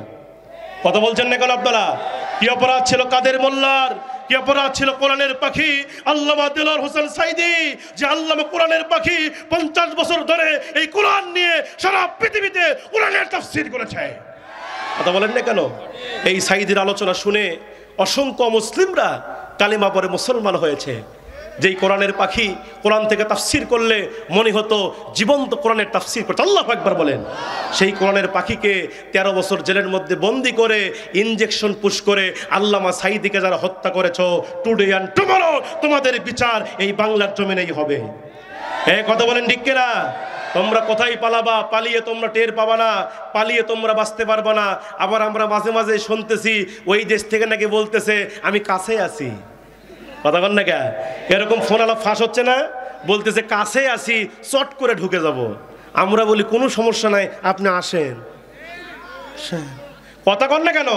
আপনি আসেন, কোনো সমস্যা নাই, আপনি চট করে ঢুকে যাবেন, আর আমরা চট করে ধরে আয়না ঘরে ঢুকাবো। কথা বলেন না কেন? আবার মাঝে মাঝেই বলতো আমার দেশের কাউয়া কাকা আছে না নাই, বলতো খেলা হবে। আজকে আছে? জোরে কোন আছে? আবার ফাজলামো করতো, ইয়ার কি করতো যে আমরা পালাবো না, আমরা পালাবো না, প্রয়োজনে ফখরুল সাহেবের বাসায় গিয়ে উঠবো। কি ফখরুল সাহেব, জায়গা দেবেন? কথা বল না কেন? আজকে সেই কাউয়া কাদের আছে? চলে বলেন আছে? আমার ভাইয়ের আল্লাহ বলে ওয়ামাকারু ওয়ামাকারাল্লাহ ওয়াল্লাহু খায়রুল মাকিরিন। আল্লাহ বলে তোমরা ষড়যন্ত্র করো, আমি আল্লাহ কৌশল করি, আমার কৌশলের কাছে তোমাদের ষড়যন্ত্র টিকে থাকতে পারে না। কথা বলেন না কেন? আমার মুসলমান ভাইরা, আল্লাহর জমিনে যত নবী রাসূলরা এসেছেন তারা ঈমানের পরীক্ষা দিয়েছেন। প্রত্যেক নবী রাসূলরা নির্যাতিত হয়েছে, মাজলুম হয়েছেন, তারপরও তারা কোরআনের পক্ষ থেকে, ইসলাম থেকে এক চুল পরিমাণ পিছপা হন নাই। নবী ইব্রাহিমের জীবনের দিকে তাকাই দেখেন। নবী ইব্রাহিম আলাইহিস সালাম আমাদের জাতির পিতা, মিল্লাতা আবিকুম ইব্রাহিম ওয়া সাম্মাকুমুল। আমরা যে মুসলমান, আমাদের জাতির পিতাকে জোরে বলেন। এই জাতির পিতা নিয়েও সমস্যা ছিল কিনা? আমাদেরকে 16 বছর ধরে বলেছে জাতির পিতা নাকি শেখ মুজিব। কথা বলেছেন না কেন? আমরা বলেছি স্লোগান পরিবর্তন হয়েছে, শেখ মুজিব ভোলার দ্বীপ, জাতির পিতা ইব্রাহিম। কথা বলেন না কেন? ইব্রাহিম সাল্লাম নির্যাতিত হয়েছে, তারপরে ইমানের পক্ষ থেকে এক চুল পরিমাণ পিছপা হন নাই। এই জমিনে নবী নূহ আলাইহিস সালাম 950 বছর ইমানের দাওয়াত দিয়েছেন। লাকাদ আরসালনা নূহান ইলা কওমি, সূরা আরাফের 59 নম্বর আয়াত। আল্লাহ পাক নূহ নবীকে তার কওমের জন্য নবী করে পাঠাইছেন। 1 নয় 2 নয় 3 নয়, প্রায় 950 বছর কালেমার দাওয়াত দিয়েছেন। তারপরও সে বাতিলের কাছে মাথা নত করে। নবী ঈসা নবীর দিকে তাকায় দেখেন, নবী মূসার দিকে তাকায় দেখেন, যেই মূসা নবী ছিলেন এই পৃথিবীর জমিনে সবচাইতে রাগী নবী। সুবহানাল্লাহ বলবেন না? যেই মূসা নবীর কথা কোরআনে সবচাইতে বেশি এসেছে। কথা বলেন না কেন? মূসা আলাইহিস সালামের কথা বারবার এসেছে। এই মূসা আলাইহিস সালামের জীবন থেকে উম্মতে মুহাম্মাদের শিক্ষা আছে না নাই? মূসা আলাইহিস সালামের প্রত্যেকটা কর্মকাণ্ড আমাদের জন্য শিক্ষা। এই মূসা আলাইহিস সালামও দাওয়াত দিয়েছেন। জোরে বলেন কাকে? ফেরাউনকে। কাকে দাওয়াত দিয়েছেন? যেই ফেরাউনের ব্যাপারে আল্লাহ কি বলেছেন? আল্লাহ পাক মুসারকে আয়াত নাজিল করে আল্লাহ জানিয়ে দিয়েছেন, ইজহাব ইলা ফিরআউনা ইন্নাহু তাগা। মুসা যাও, ফেরাউনকে কালেমার দাওয়াত দাও। ইন্নাহু তাগা, নিঃসন্দেহে ফেরাউন তাগুত হয়ে গেছে। কি হয়ে গেছে? আল্লাহ বললেন মুসা যাও, ফেরাউনকে কালেমার দাওয়াত দাও। ফেরাউন তাগুত হয়ে গেছে। এখন আপনারা বলবেন হুজুর তাগুত আবার কি জিনিস? তাগুত কাকে বলে? আমার মুসলমান ভাইয়েরা মুফাসসিরিনে কেরামের ব্যাখ্যায় লিখেছেন, তাগুত হলো ওই শক্তি যেই শক্তি নিজে কোরআন মানে না, অন্যকে মানতে দেয় না। যেই শক্তি নিজে ইসলাম মানে না, অন্যকে মানতে দেয় না, এই শক্তিকে বলা হয় তাগুতি শক্তি। ফেরাউন নিজে আল্লাহকে মানে নাই এবং নিজে আল্লাহ দাবি করছে। কথা বলেন না কেন? নিজেকে খোদাই দাবি করেছে। ফেরাউন যখন নিজেকে ফাকাল আনা রাব্বুকুমুল আলা, আমি তোমাদের বড় খোদা, এই কথা যখন বললেন, সঙ্গে সঙ্গে মুসা ডাকতে বলছে, আল্লাহ কালেমার দাওয়াত তো দেব ঠিক আছে, কিন্তু আমার জিহ্বা তোতলা। আল্লাহু আকবার কোন। আল্লাহ আমার জিহ্বা তোতলা, আমার কণ্ঠ ভালো না। আল্লাহ এক কালেমা পড়তে বহু সময় লাগবে, আপনি আমার কণ্ঠটাকে সুন্দর বানায় দেন। কারণ মুসা নবী যেইটা আল্লাহরে বলতো, আল্লাহ বলে ওইটা না দেওয়া পর্যন্ত মুসা নবী কখনো ছাড়তেন না। এত চালাক নবী ছিলেন হযরতে মুসা। যেই মুসা আলাইহিস সালাম আল্লাহর সঙ্গে তুর পাহাড়ে কথা বলতেন, মাঝে মাঝে আল্লাহর এমন প্রশ্ন করতেন, আল্লাহ বলে আমি বেকায়দায় পড়ে যেতাম। সুবহানাল্লাহ বলেন। একদিন হযরতে মুসা আলাইহিস সালাম, তাফসীরের মধ্যে আসছে, একদিন হযরতে মুসা আলাইহিস সালাম আল্লাহর সঙ্গে কথোপকথন করছিল, আলাপ করছিল। আলাপ করতে গিয়া হযরতে মুসা আল্লাহকে ডাকদা বলছে, আল্লাহ আমি মুসা এমন 3টা কাজ করতে পারি, আপনি আল্লাহও সেটা পারেন না। আল্লাহ ডাকদা বলে, ও মুসা বেশি চালাকি ভালো নাই। মুসা ডাকদা বলছে, আল্লাহ আমি মুসা যা বলি সত্যই বলি। আল্লাহু আকবার বলেন। আল্লাহ ডাকদা বলছে, না মুসা কি এমন 3টা কাজ তুমি পারো আমি পারি না? এবার মুসা ডাকদা বলছে, আল্লাহ 1 নাম্বার হলো আমি মুসা খাইতে পারি, আপনি আল্লাহ কোনোদিন খাইতে পারেন না। আল্লাহ কি কোনোদিন খায়? আল্লাহর কি খাবারের প্রয়োজন আছে নাকি? আল্লাহ খাবার খাওয়া থেকে পবিত্র। আল্লাহ খাবার খায় না, কিন্তু মুসা খাবার খায় কিনা? এই জোরে বলেন। এই জন্য মুসা ডাকদা বলছে, আল্লাহ আমি খাবার খাই, আপনি খাইতে পারেন না। 2 নম্বরে আমি মুসা ঘুমাইতে পারি, কিন্তু আপনি আল্লাহ ঘুমাইতে পারেন না। আল্লাহু আকবার বলেন। আল্লাহ কি ঘুমানোর প্রয়োজন আছে? লা তাখুযুহু সিনাতু ওয়ালা নাওম, আল্লাহর ঘুম নাই, তন্দ্রাও নাই, আল্লাহ কোনোদিন ঘুমায় না। 3 নম্বরে মুসা ডাকদা বলছে, আল্লাহ আমি মুসা কোনো একদিন মারা যাব, কিন্তু আপনি আল্লাহ মরবেন না। আল্লাহ কি মরবে? আল্লাহর মরার কোনো প্রশ্নই ওঠে না। কিন্তু মুসা আলাইহিস সালাম মানুষ, মুসা ডাকদা বলছে, আল্লাহ আমি মারা যাব, আমি দুনিয়ার মায়া ত্যাগ করে চলে যাব। কারণ আল্লাহ কোরআনে বলেছেন, কুল্লু নাফসিন যায়িকাতুল মাউত, দ্য ম্যান ইজ মর্টান, প্রত্যেক প্রাণী মৃত্যুর স্বাদ আস্বাদন করবে। আইনামা তাকুনু ইউদরিকুমুল মাউতু ওয়ালাউ কুনতুম ফি বুরুজিম মুশাইয়াদা। আল্লাহু আকবার বলেন। আল্লাহ বলেন, দুনিয়ার মানুষ তোমরা যেখানেই থাকো না কেন, মৃত্যু তোমাকে পাকড়াও করবে, তুমি মারা যাবে। সেই মুসা আলাইহিস সালাম ডাকদা বলছে, আল্লাহ আগে আমার কণ্ঠকে সুন্দর বানায় দেন। আল্লাহ ডাকদা বলছে, না মুসা আমি তোমার কণ্ঠকে ভালো বানায় দিলাম। তোমার যে ভাই হারুন আছে, আমি আল্লাহ পাক এই মুহূর্তে হারুনকে নবুয়ত দান করলাম, তোমার কণ্ঠ ভালো করে দিলাম, তোমার ভাইকে নবী বানায় দিলাম। এবার হযরতে মুসা আলাইহিস সালাম খুশি হয়ে গেলেন, আনন্দে আত্মহারা হয়ে এবার হযরতে মূসা আলাইহিস সালাম তিনি এবার কালেমার দাওয়াত নিয়ে তিনি চলে গেলেন ফেরাউনের রাজদরবারে। ওই সময় তাফসীরের মধ্যে পাওয়া যায় ফেরাউন ওই সময় রাজসিংহাসনে বসেছিলেন। ফেরাউন রাজসিংহাসনে বসে আছে, হযরতে মূসা আলাইহিস সালাম তিনি এবার ফেরাউনের রাজদরবারে ঢুকে গেলেন। ফেরাউনের রাজদরবারে যখন ঢুকে গেছে, ফেরাউনকে লক্ষ্য করে বলছে, ও ফেরাউন, তুমি এই মুহূর্তে পড়ে নাও লা ইলাহা ইল্লাল্লাহ মূসা কালিমুল্লাহ, এক আল্লাহকে রব বলে স্বীকার করে নাও, আর আমি মূসাকে নবী বলে স্বীকার করে নাও। যদি আল্লাহর উপর ঈমান আনতে পারো আর আমি মূসার উপর ঈমান আনতে পারো, ফেরাউন আমি মূসা তোমারে জানা দিলাম, তোমার মরতে দেরি হবে কিন্তু জান্নাতে যাইতে দেরি হবে না, তুমি এই মুহূর্তে কালেমা গ্রহণ করে নাও। হযরতে মূসা আলাইহিস সালাম এই দাওয়াত যখন ফেরাউনকে দাওয়াত দিতে শুরু করলেন, এই দাওয়াত যখন ফেরাউনের কানে পৌঁছে গেল, ফেরাউন তখন রাগান্বিত হয়ে ডাক দে বলে, ও মূসা, তোর কালেমার দাওয়াত এই মুহূর্তে বন্ধ করে দে। ফাকালা আনা রাব্বুকুমুল আলা, আমি তোর খোদা। নাউজুবিল্লাহ, কাল বাড়ির যায় কোয়েন এ জোরে বলেন নাউজুবিল্লাহ। ফেরাউন ডাক দে বলে, আমি তোর খোদা। মূসা ডাক দে বলছেন, কখনো নয়, তুমি আমার খোদা হতে পারো না। আমার খোদাকে? জোরে বলেন, আমার খোদাকে? আমার খোদা হুয়াল হাইয়ুল কাইয়ুম, যিনি চিরস্থায়ী চিরঞ্জীব, তিনি আমার খোদা, তিনি আমার একমাত্র প্রভু। তুমি আমার কোনোদিন খোদা হতে পারো না। আমার মুসলমান ভাইয়েরা, এবার হযরতে মূসা নবী ফেরাউনকে খোদা মানলেন না। ফেরাউন রাগান্বিত হয়ে গেল, চরম রাগান্বিত হয়ে গেল। রাগান্বিত হবার পরে এবার ফেরাউন মূসাকে লক্ষ্য করে বলছে, মূসা, তুই যদি আমারে খোদা হিসেবে না মানিস, এই মুহূর্তে আমি তোর হত্যা করে ফেলবো। নাউজুবিল্লাহ বলেন। আমি তোর এই মুহূর্তে দুনিয়া থেকে বিদায় করে ফেলব, দুনিয়া থেকে সরায় দেব। এই কথা যখন ফেরাউন বলল, আল্লাহর পয়গম্বর হযরতে মূসা বলছেন, কখনো নয়, তুমি যতই আমারে মারার চেষ্টা করো না কেন, আমার রব আমারে হেফাজত করবে। বাঁচানোর মালিককে? জোরে বলেন, বাঁচানোর মালিককে? নবীরা বিপদে বললে সাহায্য চাইছে কার কাছে? নবী ইউনূস আলাইহিস সালামের জীবনের দিকে তাকায় দেখেন, নবী ইউনূস আলাইহিস সালাম কিন্তু মাছের পেটে ছিলেন, বাঁচাইছেন কে? ইউনূস নবীকে মাছে গিলে ফেললো, ওই মাছকে আরেকটা মাছ গিলে ফেললো, তারপরও 40 দিন পর্যন্ত ইউনূসকে আল্লাহ পাক হেফাজত করেছে। সেই মূসা আলাইহিস সালাম ডাকদা বলছেন, তুমি আমারে মারতে পারবে না, কারণ বাঁচাবেন কে? হযরতে মূসা আলাইহিস সালাম এই কথা যখন বলেছে, তুমি আমারে মারতে পারবা না, এই কথা বলার সঙ্গে সঙ্গে ফেরাউন আরো রাগান্বিত হয়ে গেল, রাগে ফেটে যাইতেছে। ফেরাউন তখন সিদ্ধান্ত নিয়ে ফেললো, এই মুহূর্তে আমি মূসারে হত্যা করে ফেলবো, মূসার উম্মতদেরকে মেরে ফেলবো। এই সিদ্ধান্ত যখন ফেরাউন নিয়ে ফেললো, ফেরাউন তখন সৈন্যবাহিনী তৈরি করলেন। হাজার হাজার সৈন্যবাহিনী তৈরি করা হলো।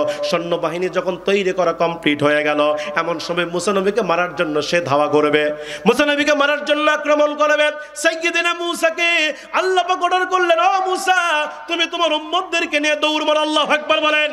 তুমি তোমার উম্মতদেরকে নিয়ে দৌড় মারো। এই কথা যখন আল্লাহ পাক মূসাকে বলে দিলেন, আল্লাহর পয়গম্বর মূসা তিনি এবার তার উম্মতদেরকে এক জায়গায় করে তিনি এবার দৌড় মারা শুরু করেছে। মূসা আলাইহিস সালাম দৌড় মারা শুরু করলেন। দৌড়াইতে দৌড়াইতে মূসা আলাইহিস সালাম এমন একটা জায়গায় গিয়ে ব্রেক হয়ে গেছে, এমন একটা জায়গায় গিয়ে থেমে গেলেন, যেই জায়গাতে ছিল লোহিত সাগর। জোরে বলেন, কোন সাগর? সামনে ছিল লোহিত সাগর, মহাসমুদ্র। হযরতে মূসা আলাইহিস সালাম তিনি ব্রেক হয়ে গেলেন, উম্মতদেরকে নিয়ে সেখানেই থেমে গেলেন। কিন্তু দুঃখজনক হলেও সত্য, ওই সময় ফেরাউন বাহিনী 3 দিক দিয়ে মূসাকে আক্রমণ করলো। জোরে কোন কয় দিক দিয়ে? ডান দিক দিয়ে মূসাকে আক্রমণ করা হলো, বাম দিক থেকেও আক্রমণ করা হলো, পিছন দিক দিয়ে থেকেও ধাওয়া করা হলো। 3 দিক দিয়ে যখন আক্রমণ করা হলো, মূসা আলাইহিস সালাম মাঝখানে পড়ে গেছে। ডান দিক দিয়ে ফেরাউন বাহিনী আসতেছে, বাম দিক থেকেও ফেরাউন বাহিনী আসতেছে, পিছন দিক থেকে ফেরাউন বাহিনী আসতেছে, আর সামনে হলো লোহিত সাগর, সামনে মহাসমুদ্র। এই কন্ডিশনে যখন মূসা আলাইহিস সালাম পড়ে গেলেন, এমন সময় মূসা আলাইহিস সালামের যারা অনুসারী ছিল, মূসা নবীর যারা উম্মত ছিল, এরা মূসা নবীকে ডাকদা বলছেন, ও আল্লাহর পয়গম্বর মূসা, আজকে বুঝি আমরা ধরা পড়ে গেলাম। আজকে আমরা কোন দিকে যাব, কোথায় পালাবো? যদি আমরা ডান দিকে যাই, ফেরাউন বাহিনী আমাদেরকে ধরে ফেলবে। যদি আমরা বাম দিকে যাই, ফেরাউন বাহিনী ধরে ফেলবে। পিছন দিকে গেলেও ধরে ফেলবে। আর সামনে হলো লোহিত সাগর। আজকে আমরা কোথায় পালাবো? আজকে বুঝি আমরা ধরা পড়েই গেলাম, আজকে বুঝি আমরা ধরা খেয়ে গেলাম। এই কথা যখন উম্মতেরা মূসা নবীকে বলতেছিল, আল্লাহর পয়গম্বর মূসা তখন বলছে, উম্মতেরা রে, তোমরা টেনশন করো না, চিন্তা করো না, আমাদের সাথে আল্লাহ রব্বুল আলামিন আছে। আল্লাহু আকবার বলেন। আমাদের সাথে কি আছে? হোক না তারা তিন দিক দিয়ে আমাদেরকে আক্রমণ করেছে, হোক না সামনে আমাদের লোহিত সাগর, কি হয়েছে? যতই আমাদের সামনে বিপদ আসুক না কেন, তোমরা ধৈর্য ধারণ করো, সবুর করো, ধৈর্য ধারণ করো, আল্লাহর সাহায্য আসবে। আল্লাহু আকবার বলে। দেখেন নবীদের ইমানের পাওয়ার কত বেশি, নবীদের ইমানের মাকামটা কোন পর্যায়ে, তাদের ইমানটা কোন পর্যায়ে ছিল, কোন পর্যায়ের ইমান গেলে তাই সে এই কথা বলতে পারে তিন দিক দিয়ে আক্রমণ করেছে, সামনে লোহিত সাগর, তারপরও বলছে বাঁচাবে কে? এটাই হচ্ছে ইমান। এটা কি? আর আমাদের ইমান যদি ওই স্বৈরাচারের আমলে আমার বাংলাদেশে এমন ইমানদার ছিল, যদি পুলিশ যদি এই কপালের মধ্যে যদি গুলি ঠেকাতো আর বলতো তুই এখন হিন্দু হয়ে যা, সঙ্গে সঙ্গে হিন্দু হয়ে গেল নি। কথা বল না কেন? আবার কিছু কিছু মুসলমান নামধারী এরা তো ওই সময় দলই পরিবর্তন করছিল, এখন আশা করছে আমরা তোমাদের সাথেই আছি। এরকম কিছু মুনাফিক আছে না নাই? যারা বলে আছে না নাই? সারা জীবন তোমরা বামপন্থীর পিছনে ঘুরেছো, আর আজকে ক্ষমতার চেয়ার পরিবর্তন হয়েছে বলে তুমি এসে বলতেছো আমরা তোমাদের সাথে আছি। আল্লাহ বলে তোমরা টাটকা মুনাফিক। জোরে বলেন, হ্যাঁ জোরে বলেন। এরকম মুনাফিকদের আশ্রয় দিবেন না। এরাই তো আল্লামা সাঈদীর বিরুদ্ধে ধর্ষণের মামলা দিয়েছিল। কথা বলেন না কেন? এরাই তো আল্লামা সাঈদীকে রাজাকার বানিয়েছিল। আল্লামা সাঈদী কোরআনকে হাতে নিয়ে বলেছেন, যারা আমাকে রাজাকার বানিয়েছো, ধর্ষণকারী বানিয়েছো, আসলে এরা পিতৃ পরিচয়হীন অবৈধ সন্তান। আল্লামা সাঈদী ধর্ষণকারী নয়, আল্লামা সাঈদী রাজাকার নয়, আল্লামা সাঈদী হলেন কোরআনের পাখি। কথা বলেন না কেন? আল্লামা সাঈদী কিংবদন্তি একজন আলেম। এক একটা সাঈদীর জন্ম হয় 100 বছর পর পর, এক একটা সাঈদীর জন্ম হয়। কথা বলেন ঠিক কিনা? সাঈদীর ইমান কেমন ছিল আপনারা দেখেছেন। এই ভিডিওগুলো আজকে এখনো আছে, এই ভিডিওগুলো দেখলে চোখের পানি ধরে রাখা যায় না। আল্লামা সাঈদী সেই বীর চট্টলার ময়দানে 5 দিন ধরে কোরআনের তাফসীর করেছেন। আল্লাহু আকবার বলেন। 5 দিন ধরে কোরআনের তাফসীর করতেন। আল্লামা সাঈদীর মাহফিলে হাজার হাজার নয়, লক্ষ লক্ষ মানুষের সমাগম হতো। আল্লামা সাঈদী এই কোরআনকে হাতে নিয়ে বলতো, এই হাজার হাজার লক্ষ লক্ষ জনতা, এই জনতা আমি সাঈদীর আকর্ষণে আসে নাই, এই মানুষগুলো এসেছে আল্লাহর কোরআনের আকর্ষণে। আল্লামা সাঈদী মাঝে মাঝেই বলতেন, ভেজা বেড়ালের মতো 500 বছর বেঁচে থাকার লাভ নাই, সিংহের মতো 1 ঘন্টা বাঁচতে চায়। আল্লাহু আকবার বলেন। কত লোভ দেওয়া হয়েছিল, আপনি আসেন আপনাকে মন্ত্রিত্ব দেওয়া হবে, আপনাকে এটা দেওয়া হবে, সেটা দেওয়া হবে, সব দেওয়া হবে। কিন্তু মুমিনরা তো এরকমই, মুমিনদের কাছে যতই অর্থের লোভ দেওয়া হোক না কেন, নারীর লোভ, গাড়ির লোভ দেওয়া হোক না কেন, মুমিনরা ইমানের পথ থেকে এক চুল পরিমাণ পিছপা। আল্লাহ সেটাই বলছে, ইন্নাল্লাযীনা ক্বালু রাব্বুনাল্লাহু সুম্মা ইসতাকামু তাতানাজ্জালু আলাইহিমুল মালায়েকা আল্লা তাখাফু ওয়া লা তাহজানু ওয়া আবশিরু বিল জান্নাতিল্লাতী কুনতুম তু'আদুন। আল্লাহু আকবার বলেন। আল্লাহ বলছেন, ইন্নাল্লাযীনা ক্বালু রাব্বুনাল্লাহ, নিশ্চয়ই যারা বলে আমাদের রবকে, আমাদের রবকে, সুম্মা ইসতাকামু, এই কথা বলার পরে এই কথার উপর ইস্তেকামাত থাকে, অটুট অবিচল থাকে। আল্লাহ বলছেন এদের উপরে ফেরেশতা নাজিল হয়। ফেরেশতারা তো তাদেরকে বলে আল্লাহ তাখাফু, তোমাদের কোনো ভয় নাই। আল্লাহু আকবার বলেন।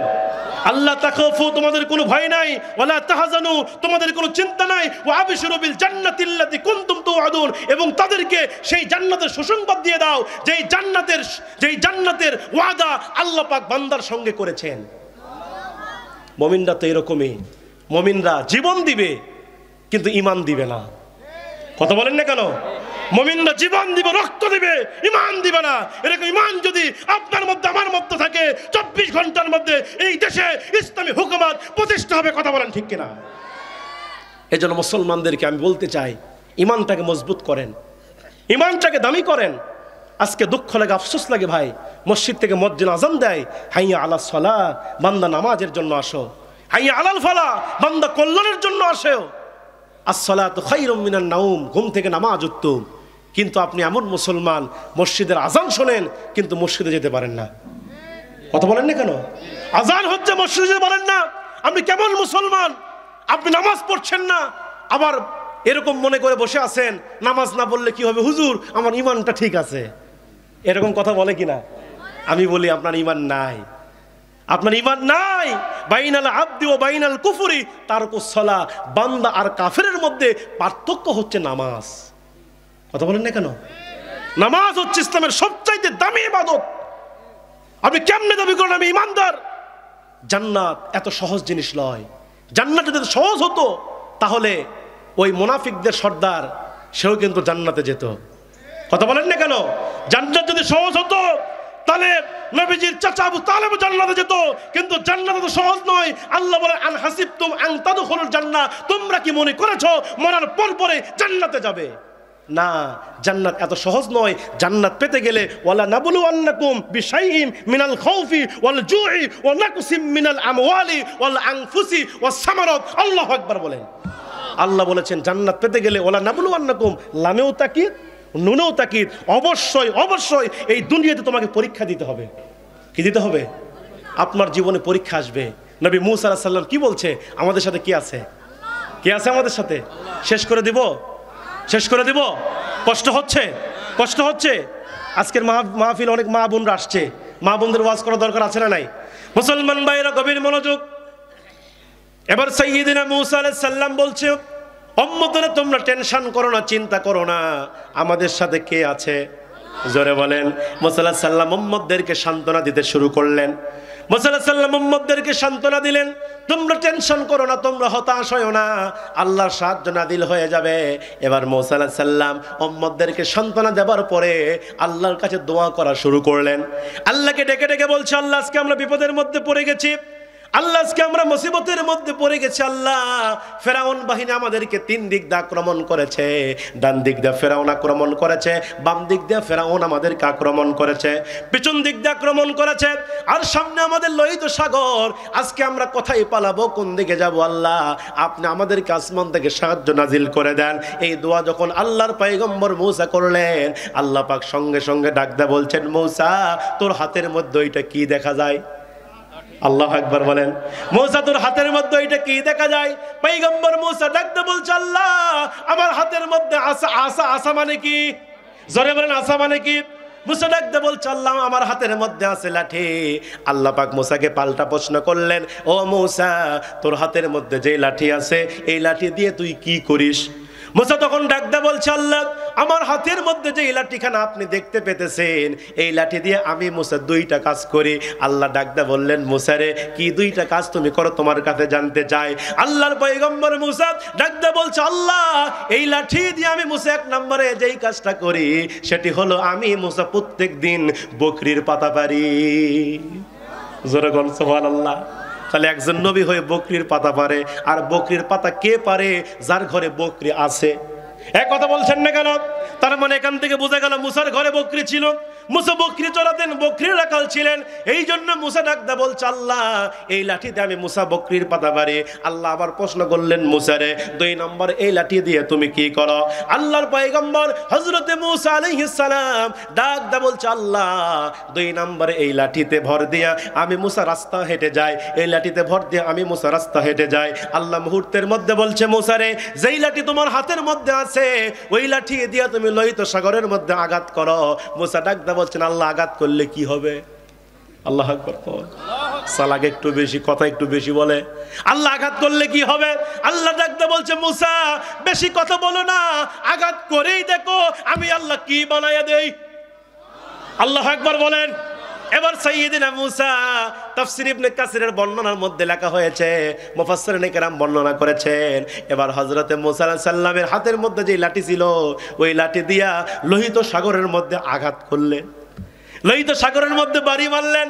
বাড়ি মারার সঙ্গে সঙ্গে ওই লোহিত সাগরের ভিতরে 1 নয় 2 নয় 3 নয় আমার আল্লাহ রব্বুল আলামিন 12খানা রাস্তা বের করে দিলে। কয়টি রাস্তা বের হলো? মূসা নবীর জন্য 12খানা রাস্তা বের হয়ে গেল। হযরতে মূসা আলাইহিস সালামের জন্য 12খানা রাস্তা যখন বের হয়ে গেল, মূসা নবীর মুখে খালি মুস্কি মুস্কি হাসি, কারণ সাহায্য কে পাঠাইছে? জোরে বলেন। মূসা আলাইহিস সালাম শুধু মুস্কি মুস্কি হাসে আর উম্মতদেরকে ডেকে বলে, উম্মতেরা দেখো সবরে সবর করেছে আমরা, আল্লাহর উপর ইস্তেকামাত করেছে, আল্লাহ সাহায্য নাযিল করেছে, আল্লাহ আমাদের জন্য রাস্তা বের করে দিয়েছে। এবার চলো এই রাস্তা দিয়ে আমরা রওনা করব, এই রাস্তা দিয়ে আমরা লোহিত সাগর পার হয়ে যাব। আমার মুসলমান ভাইরা গভীর মনোযোগ দিয়ে শুনবেন। এবার সাইয়্যিদিনা হযরতে মূসা আলাইহিস সালাম উম্মতদেরকে নিয়ে এবার লোহিত সাগরের রাস্তা দিয়ে রওনা করা শুরু করলেন। মূসা আলাইহিস সালাম যাইতে যাইতে ওই লোহিত সাগরের মাঝখানে চলে গেলেন। লোহিত সাগরের মাঝখানে যখন মুসা নবী চলে গেলেন, মাঝখানে যাবার পরে এমন সময় ওই ফেরাউনের যারা অনুসারী ছিল, ফেরাউনের যারা উম্মত ছিল, এরা ডাকদা বলছেন, ও খোদা ফেরাউন, এই লোহিত সাগরের ভিতরে এত সুন্দর রাস্তা কে বানালো? ফেরাউন করছে, আমি বানাছি। নাউজুবিল্লাহ কবেন না, এ জোরা বলেন। ফেরাউন বলে, আমি বানাইছি। যদি ফেরাউন এই কথা না বলে, তার খোদাগিরি কি টিকবে? এ জোরে বলেন, তারা কেউ খোদা হিসেবে মানবে? এই জন্য ফেরাউন মিথ্যা কথা বললেন, এই রাস্তা আমি বানাইছি। নিজের খোদাগিরি টিকিয়ে রাখার জন্য বললেন, রাস্তা এটা আমি বানাইছি। এবার উম্মতেরা ডাকদা বলছেন, ও খোদা ফেরাউন, আপনার এত পাওয়ার, এই লোহিত সাগরের মধ্যে এতগুলো রাস্তা বানাইছেন, যদি আপনি রাস্তা বানায় থাকেন, উদ্বোধন কিন্তু আপনাকে করা লাগবে। আল্লাহু আকবার। এবার হবে আসল খেলা। এবার কি হবে? আল্লাহ বলে, এত নির্যাতন করছো, প্রথমে 5 বছর নির্যাতন করলে, পরে আবার নির্বাচন দিলে, ভোটই লাগে না। কথা কন না কে? কি যুগ রে ভাই! সকালবেলা যেই লোক মরে গেছে তারও বলে ভোট হয়। একজন ভোট দিয়ে আসা করছে, হুজুর আমি 100টা মারিছি, একজন করছে 1500 ভোট মারিছি। কথা কন না, বলে কি জিব্রাইল নাকি? কথা কন না কে? এমন ডিজিটাল বাংলাদেশ, দিনের কাজ রাতেই শেষ। কথা কন না কে? 5 বছর জ্বালাইছে, পরে আবার 5 বছর, পরে আবার 5 বছর জ্বালানোর সময় আমার মুসলমান ভাইয়েরা, আল্লাহ বলতেছে, আর বেশি জ্বালাস না, তোর জ্বালানি আজকেই বন্ধ করে দেবো। কথা বলেন না কেন? আমার বাংলাদেশে এই ছাত্র জনতাই দেখিয়ে দিয়েছে, যেটা জামাত পারে নাই, যেটা বিএনপি পারে নাই, যেটা হেফাজত পারে নাই, যেটা চরমোনাই পারে নাই, সেটা আমার বাংলাদেশের ছাত্র জনতা করে দেখিয়ে দিয়েছে। কথা বলেন না কেন? আমার দেশের রংপুরের আবু সাইদ পুলিশের গুলির সামনে দাঁড়িয়ে নিজের জীবনটা উৎসর্গ করে দিয়েছে। মীর মুগ্ধর মতো যুবকরা জীবন দিয়ে এই দেশটাকে স্বাধীন করেছে। সুতরাং আগামীতে এই দেশে কিছু থাকুক বলা থাকুক, ইসলাম থাকবে, কোরআন থাকবে। কথা বলেন ঠিক কিনা?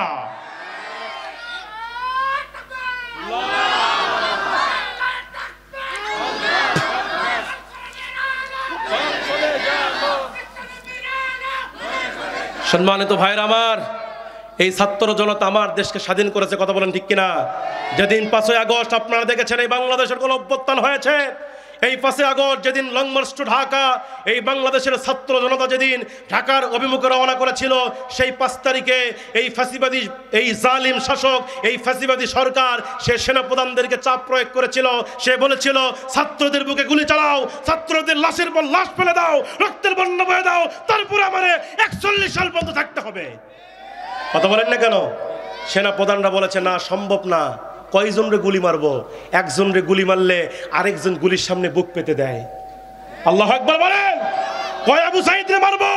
এক আবু সাইদ শহীদ হয়েছে, লক্ষ আবু সাইদের উত্তরসূরি বাংলাদেশে তৈরি হয়ে গেছে।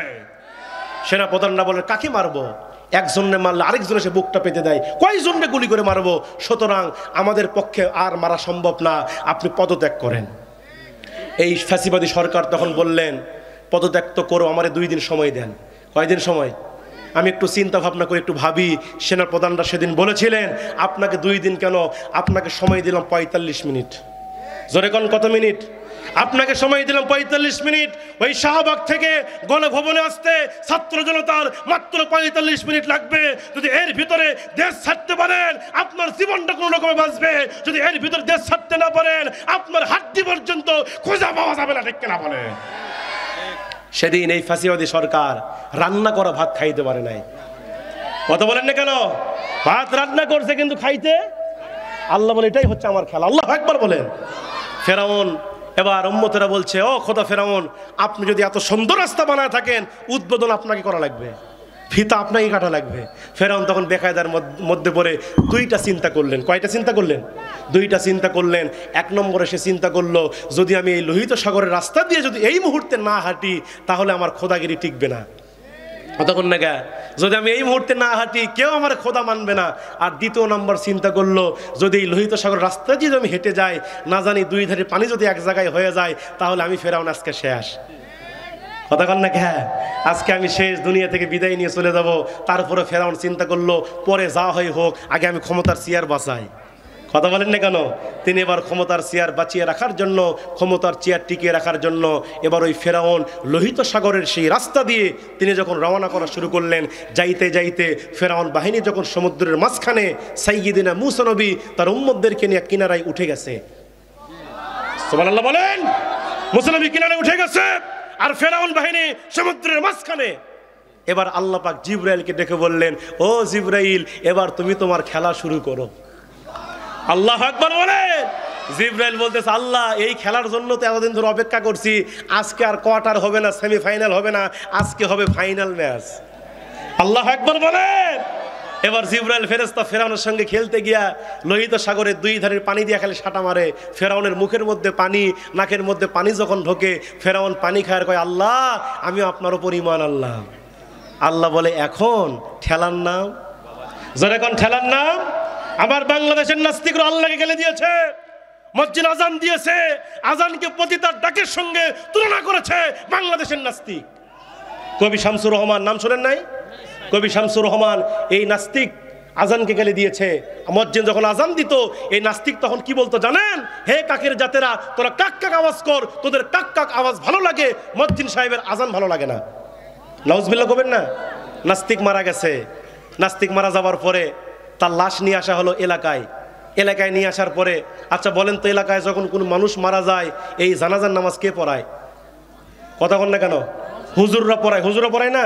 অথচ যেই হুজুরকে আপনি সারা জীবন গালি দেন, হুজুর জোরে গেলে কোন হুজুর আজকে মনে দাওয়াত পাইছেন? কতক্ষণ না কে? আবার যদি হুজুর একটু আসতে যায়, কয়, হুজুর আজকে কড্ডি বসাছেন, লড়ি বড়ি কমা পারছেন না। সারা জীবন হুজুরের বিরুদ্ধে সকল করি করেন, অথচ আপনি মরে গেলে, আপনার বাবা মরে গেলে, ওই হুজুরে আপনার জানাজার নামাজের ইমামতি করবে। এ কথা বলেন না কেন? এই নাস্তিক মারা গেছে। এবার লোকজন চলে আসলেন ইমাম সাহেবের কাছে, এসে বললেন, হুজুর, আপনাকে জানাজার নামাজ পড়াতে হবে। বলে, কার? বলে, কবি শামসুর রহমানের। হুজুর তখন মনে মনে চিন্তা করলেন, যে এই নাস্তিক সারা জীবন আজানকে গালি দিছে, এর জানাজা আমি একজন হুজুর হয়ে কেমনে পড়াবো? হুজুর তখন মনে মনে চিন্তা করলেন, আমাকে হেকমত প্রয়োগ করতে হবে। কি হেকমত?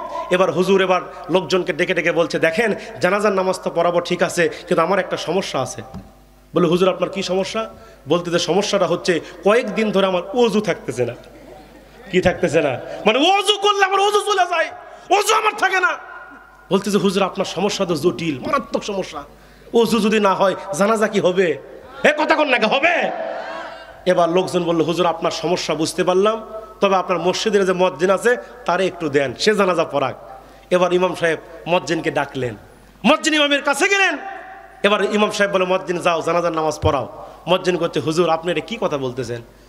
আপনি কি বলতেছেন? এই লোকটা সারা জীবন আজানের বিরুদ্ধে কথা বলছে, আজানকে পতিতার ডাকের সঙ্গে তুলনা করেছে, আর আমি একজন মুয়াজ্জিন হয়ে এই নাস্তিকের জানাজা কেমনে পড়াবো আপনি বলেন? মুয়াজ্জিন করছে, আমি যাব না, আমি যাব না। কিন্তু এলাকার লোকজন আর ছাড়ে না, আপনাকে যেতেই হবে। আল্লাহু আকবার কর, যেতেই হবে আপনাকে। মুয়াজ্জিনকে শক্ত করে ধরে নিয়ে চলে গেছে জানাজার নামাজ পড়ানোর জন্য। মুয়াজ্জিন সাহেব গিয়া এই নাস্তিকের জানাজার নামাজ পড়ালেন। জানাজা শেষ। পরের দিন সকালবেলা এলাকার বড় বড় আলেমরা এই মুয়াজ্জিনকে শক্ত করে ধরলেন আর বললেন, হে মুয়াজ্জিন সাহেব, আপনি এত বড় মসজিদের মুয়াজ্জিন হয়ে এই নাস্তিকের জানাজা কেন পড়ালেন জানতে চাই। মুয়াজ্জিন খালি মুস্কি মুস্কি হাসে আর কয়, হুজুর, ওস্তাদের মার শেষ রাত্রিতে জানাজা পড়াতে ঠিক আছে, কিন্তু ওযু করিনি। এক কথা বলেন না কেন? আজকে আমরা সিদ্ধান্ত নিয়েছি, যারা কোরআনকে গালি দিয়েছে, ইসলামকে গালি দিয়েছে, যারা আলিমদের নামে থানায় গিয়ে লিস্ট দিয়েছে, এদের একটা তালিকা তৈরি করেন। এরা মরে গেলে এদের জানাজা হবে, ওযু হবে না, ওযু হবে না। কথা বলেন ঠিক কিনা? সারা জীবন হুজুরের গালাবা, আর মরে গিয়ে হুজুর তোমারে জানাজা করে তোমাকে জান্নাতে ঢুকা দিয়ে আসবে। কতক্ষণ না খায়? হ্যাঁ, কথা বলেন না কেন? সম্মানিত ভাইয়ের আমার, এই জন্য কোরআনের পক্ষে আপনাকে থাকতে হবে। ফাত্তাকুল্লাহা, ভয় করতে হবে কাকে? ভয় করতে হবে কাকে?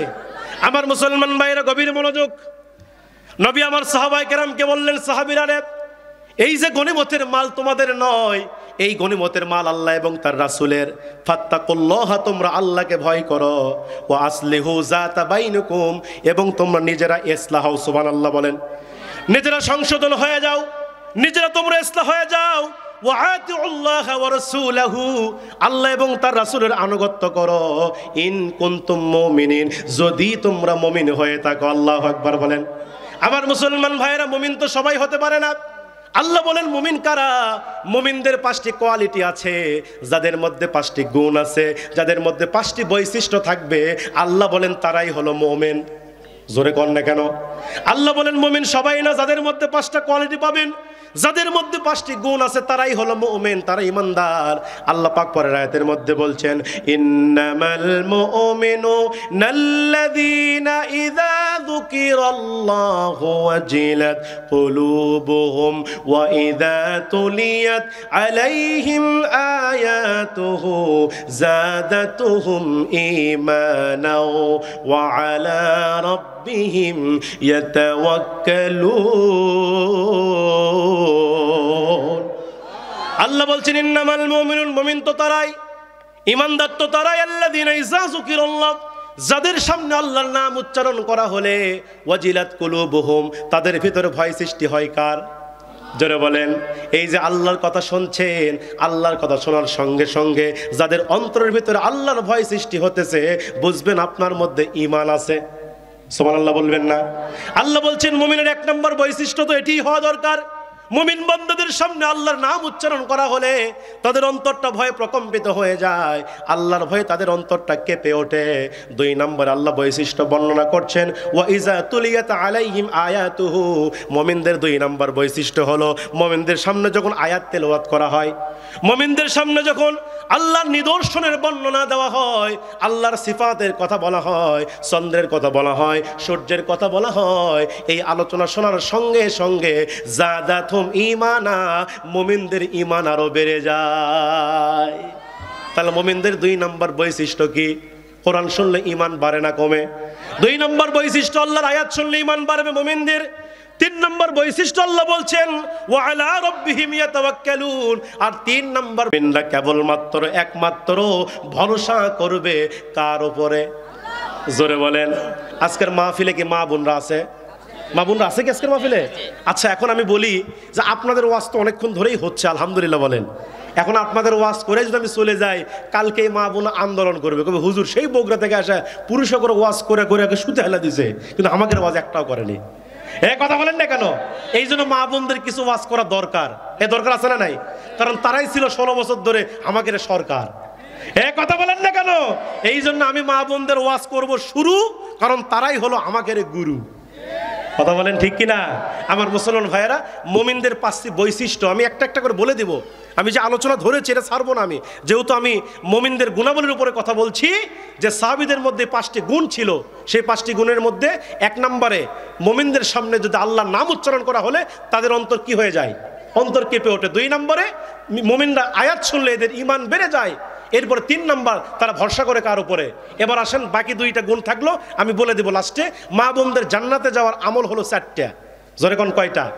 আল্লাহ উঠতেছে কেন? কয় নম্বর? হ্যাঁ, কয় নম্বর? 3 নম্বর নামাজ যায় না। কথা বলেন না কেন? মা বোনদের জান্নাতে যাওয়ার আমল হলো 4টা। আল্লাহ নবী বুখারীর বর্ণনায় বলেছেন, যদি কোনো মহিলা, কয় নম্বর? আচ্ছা যাও 1 নম্বরে যাও। আল্লাহু আকবার বলেন। না খুব ভদ্র আছে, বলে আমল কাজে লাগছে ইনশাআল্লাহ। নারায়ে তাকবীর, নারায়ে তাকবীর। আমার মুসলমান ভাইরা, মা বোনেরা, আপনারা একটু খান খাড়া করে শোনেন। আপনারা জান্নাতে যেতে গেলে আপনাদের আমল করতে হবে 4টা। জোরে কোন কয়টা? আরো জোরে বলেন। 1 নম্বর আমল হচ্ছে, মা বোনদের জান্নাতে যাওয়ার 1 নম্বর আমল হচ্ছে 5 ওয়াক্ত নামাজ। কয় ওয়াক্ত নামাজ? চাপাই নবাবগঞ্জের মা বোনরা কি পড়ে? জোরে বলেন পড়ে? আলহামদুলিল্লাহ কোন। 2 নম্বর মা বোনদের জান্নাতে যাওয়ার আমল হচ্ছে রমজান মাসের রোজা। 2 নম্বর কি? রোজা নফল না ফরজ? আল্লাহ কোরআনে বলছেন ইয়া আইয়ুহাল্লাযীনা আমানু কুতিবা আলাইকুমুস সিয়াম। সুবহানাল্লাহ বলেন। রোজা আল্লাহ ফরজ করেছেন। এখন আমি প্রশ্ন করতে চাই আপনাদেরকে, এই রোজা কি শুধু মা বোনদের উপর ফরজ না পুরুষের উপরও ফরজ? জোরে কোন। কিন্তু আমার দেশে এমনও পুরুষ আছে, রমজান মাস আসলে কই হুজুর আমার গ্যাস হচ্ছে। কি হচ্ছে? ওই 11 মাস ভালো থাকে, রমজান মাসে একটা রোজাও রাখে না। যদি বলি ভাই কি হয়েছে রোজা নাই কে? কইছে হুজুর আর কইেন না, পেটের মধ্যে গ্যাস। কি হচ্ছে? তোর পেটের মধ্যে এতই গ্যাস, তুই 11 মাস গ্যাস কুটি যায়। এক কথা কর না কে? ওই 11 মাস ভালো থাকে আর রমজান আসলে গ্যাসের অভিনয় করে। আমি বলি তোর পেটের মধ্যে এতই গ্যাস, তুই এই গ্যাসগুলো সরকার জমা দিস না কে? এক কথা কর না কে? গ্যাসের দাম আছে না নাই? অথচ আল্লাহ নবী বলছেন রমজান মাস এমন একটা মাস, যেই মাসে একটা ফরজ আমল করলে 70টা ফরজের সওয়াব। একটা নফল আমল করলে আল্লাহ নবী বলছেন একটা ফরজের সওয়াব। এই রমজান মাসে এত শান্তি, কারণ রমজান মাসে নাজিল হয়েছে কি? নাজিল হয়েছে কি? আল্লাহ বলেন রমজান মাসের এমন একটা রাত আছে, এমন একটা রাত আছে যেই রাতের মর্যাদা হাজার মাসের চাইতে উত্তম। আল্লাহু আকবার বলেন। ওমা আদরাকা মা লাইলাতুল কদর। আল্লাহ পাক নবীকে কদর সম্পর্কে জিজ্ঞেস করলেন, হে নবী আপনি কি জানেন কদর কি রাত? নবীজি উত্তর দিলেন না। আল্লাহ বলছেন লাইলাতুল কদরি খায়রুম মিন লাইলাতুল কদর রাতের ইবাদত হাজার মাসের চাইতে উত্তম। সুবহানাল্লাহ বলেন। ভাইরা আমার, এই রমজান মাসে এত শান্তি। দেখবেন রমজান মাসে আমরা কত খাবার খাই, ইফতার করি, সেহরি করি। ইফতারের সময় দেখবেন আমরা কত তেলুক ভাজা পোড়া আমরা খাই, পোলাও খাই, কুরমা খাই, বিরিয়ানি খাই। আমরা রোজা রাখার পরে এই যে খাইতে খাইতে এটি না ঠেকা মন তো খাওয়া ছাড়ি না। হে কথা কন না কে বলছে হুজুর আজকে না খাওয়া বন্ধ হলে উঠতেছি না, আছে না নাই? তারপরে দেখবেন পেট ঠিক রাখে কে? যখন পেট ঠিক রাখে কে? এত খাবার আমরা খাই তেলুক জাতীয় জিনিস, তারপর আল্লাহ আমাদের সুস্থ রাখে। এর কারণ হলো এটি হচ্ছে রমজান মাসের মাহাত্ম্য। সুবহানাল্লাহ বলেন। গত বছর বগুড়া চার মাথায় দেখে এক চাচা ইফতারের সময় বেগুনি খাচ্ছে, খালি চুল কাচ্ছে। কি করতেছে? আমি বললাম চাচা বেগুনি খায়েন না, বেগুনি খালি কিন্তু চুলকাবেই, কারণ বেগুনিতে অ্যালার্জি আছে না নাই? যখন আছে না নাই, চাচা ডাক দেখা হুজুর থমতো, বেগুনি খেতেও মজা, চুলকাতেও মজা। সুবহানাল্লাহ কখন? এটি হচ্ছে রমজানের মজা। এত শান্তি রমজান মাসে। বাকি 11 মাসে কি এই শান্তি আছে? কয় নম্বর চাচা? কয় নম্বর? হ্যাঁ, ও আবার 5 নম্বর। আচ্ছা যান যান যান চাচা যান। নারায়ে তাকবীর। তাহলে মা বোনদের জান্নাতে যাবার 2 নম্বর আমল কি? 2 নম্বর আমল কি? 2 নম্বর আমল হচ্ছে রমজান মাসের রোজা। এবার আসেন 3 নম্বর আমল হচ্ছে পর্দা। 3 নম্বর কি? আমার ভাইরা দুঃখ লাগে, আফসোস লাগে, আমার দেশের মা বোনরা নামাজ ঠিকই পড়ে, রোজা ঠিকই রাখে, কিন্তু পর্দা করতে চায় না। কথা বলেন না কেন? আমার দেশের মা বোনরা পর্দা করতে চায় না, দুঃখ লাগে। বাড়িতে গিয়ে দেখেন মা বোনদের জানালার পর্দা ঠিকই আছে, ঘরের পর্দা ঠিকই আছে, দরজার পর্দা ঠিকই আছে, কিন্তু মা বোনদের শরীরের পর্দা নেই। কথা বলেন না কেন? আজকে আমার দেশে 60 বছরের বুড়ি দাদি, 70 বছরের বুড়ি দাদি যখন ঘর থেকে বের হয়, চামড়া ঢিল হয়ে গেছে, ওই হাতের মধ্যে মোজা লাগায়, পায়ের মধ্যে মোজা লাগায়, হেজাব পরে বুরকা পরে বের হয়। আমি বলি দাদি তোমার বয়স 60-70 হয়ে গেছে, তোমার চামড়া ঢিল হয়ে গেছে, তুমি যদি হাতের মধ্যে মোজা, পায়ের মধ্যে মোজা তুমি নাও লাগাও, কোনো যুবকও তোমার দিকে তাকাবে না। কথা বলেন না কেন? কিন্তু দাদি তোমার যে 16 বছরের নাতনি আছে, ওই 17 বছরের নাতনিক যদি আলগা করে নিয়ে যাও, পরিমণের মতো করে অর্ধলং কাপড় পরে নিয়ে যায়, 80 বছরের বুড়া চাচা খালি চোখ মারা কবে কি মাল যাচ্ছে রে। কথা বলেন না, আছে না না? পর্দা কাক করতে হবে, ওই বুড়িক না ছুরিক? কথা বলেন না কেন? কিন্তু আমার দেশে বুড়ি মহিলারা পর্দা করে, কিন্তু যুবতী মেয়েরা পর্দা করতে চায় না। অথচ আল্লাহ নবীর হাদিস হচ্ছে মা বোনরা জান্নাতে যেতে গেলে পর্দা করতে হবে। আজকে আমার দেশে দুঃখ লাগে, আমার দেশের কিছু মহিলা আছে এরা রাজপথে মিছিল করে, আছে না নাই? বিশেষ করে ঢাকা শহরে দেখবেন এই সকল নারীরা, এরা আবার বুদ্ধিজীবী। এরা কি বুদ্ধিজীবী? অর্ধলঙ্গ কাপড় পরে রাজপথে মিছিল করতেছে আর স্লোগান দিচ্ছে নারী পুরুষের সমান অধিকার। পিছন থেকে কিন্তু পুরুষরা করছে দিতে হবে দিতে হবে। আমি চিন্তা করলাম এরা আবার কোন প্রকারের পুরুষ? এরা কি পুরুষ? আমার মুসলমান ভাইয়েরা, এই জন্য মা বোনদের 3 নম্বর আমল হলো পর্দা। জোরে কোন 3 নম্বর কি? 3 নম্বর আমল হলো পর্দা। আর 4 নম্বর আমল আল্লাহর নবী বলেছেন মা বোনদের জান্নাতে যাওয়ার 4 নম্বর আমল হলো স্বামীর খেদমত। কার খেদমত? কথা কন না কেন? স্বামীর খেদমত। এমন কিছু মহিলা আছে স্বামীর খেদমত করতে চায় না। জোরে কোন আছে না নাই? এমন কিছু মহিলা আমার সমাজে আছে স্বামীর দামই দেয় না, কই তুমি স্বামী না আওয়ামী লীগ? কথা কন না কেন? এরকম কিছু মহিলা আছে না নাই?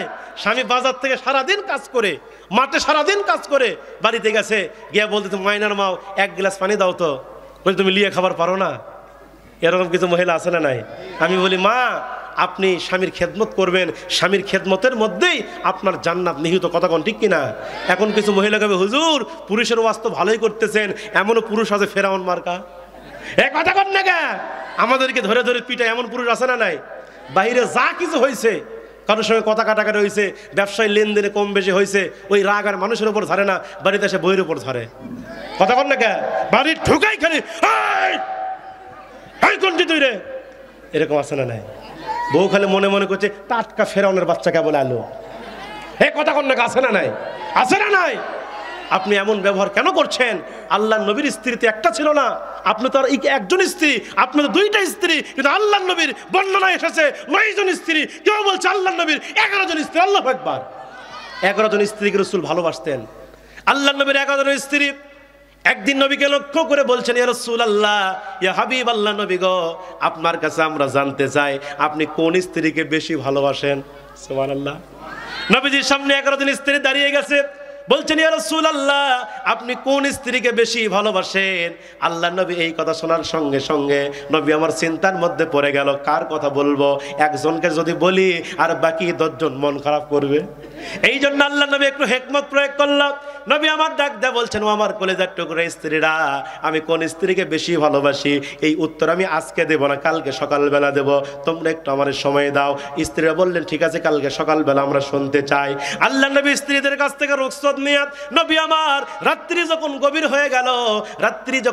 হয়ে গেল আল্লাহ নবী ওই সুযোগে প্রত্যেক স্ত্রীর ঘরে ঢুকলেন আর 2টা করে খেজুর দিলেন। সুবহানাল্লাহ। নবী আমার প্রত্যেক স্ত্রী ঘরে ঢুকলেন আর 2টা করে খেজুর দিলেন আর বললেন, আমি যে তোমার ঘরে এসে 2টা খেজুর দিছি এইটা যেন কেউ না জানে। প্রত্যেক স্ত্রী ঘরে গিয়ে 2টা খেজুর দিলেন আর বললেন, এইটা যেন কেউ না জানে। এইভাবে 11 জন স্ত্রী ঘরে গিয়ে নবীজি খেজুর দিলেন আর বললেন, এইটা কেউ না জানে। এইটা বলার পরে সকাল যখন হয়ে গেল আল্লাহ নবী 11 জন স্ত্রীকে কাছে ডাকলেন। ডাকার পর আল্লাহ নবী ডাকদা বলছেন, ও আমার কলিজার টুকরা স্ত্রীরা, তোমরা গতকালকে প্রশ্ন করেছ আমি কোন স্ত্রীকে বেশি ভালোবাসি, এখন তোমরা আমার কাছ থেকে শুনে নাও। আমি ওই স্ত্রীকে সবচাইতে বেশি ভালোবাসি, ওই স্ত্রীকে সবচাইতে বেশি মহব্বত করি। গত রাত্রিতে যে স্ত্রী ঘরে গিয়া 2টা খেজুর আমি রাসূল দিছিল। সুবহানাল্লাহ। কোন 11 জন স্ত্রী খালে মুস্কি মুস্কি হাসে, নবী তো আমাকে দিছিল। এই ছিল নবীর ভালোবাসা। ভাইয়েরা আমার, এখানে শেষ নয়। আল্লাহ নবী যুদ্ধের ময়দানে গেছে, যুদ্ধের ময়দান থেকে নবী আমার ক্ষুধার্ত অবস্থায় বাড়িতে ফিরে আসলেন। যুদ্ধ করার পরে বাড়িতে নবী ক্ষুধার্ত অবস্থায় ফিরে আসলেন। বাড়িতে আসার পরে আম্মা জান আয়েশা সিদ্দিকা রাদিয়াল্লাহু তাআলা আনহা তিনি রান্নাঘরের মধ্যে তিনি রুটি তৈরি করতেছিলেন। আল্লাহ নবী তখন আম্মা জান আয়েশার রান্নাঘরের দরজায় দাঁড়িয়ে দাঁড়িয়ে আম্মা জান আয়েশা রুটি করা দেখতেছিলেন।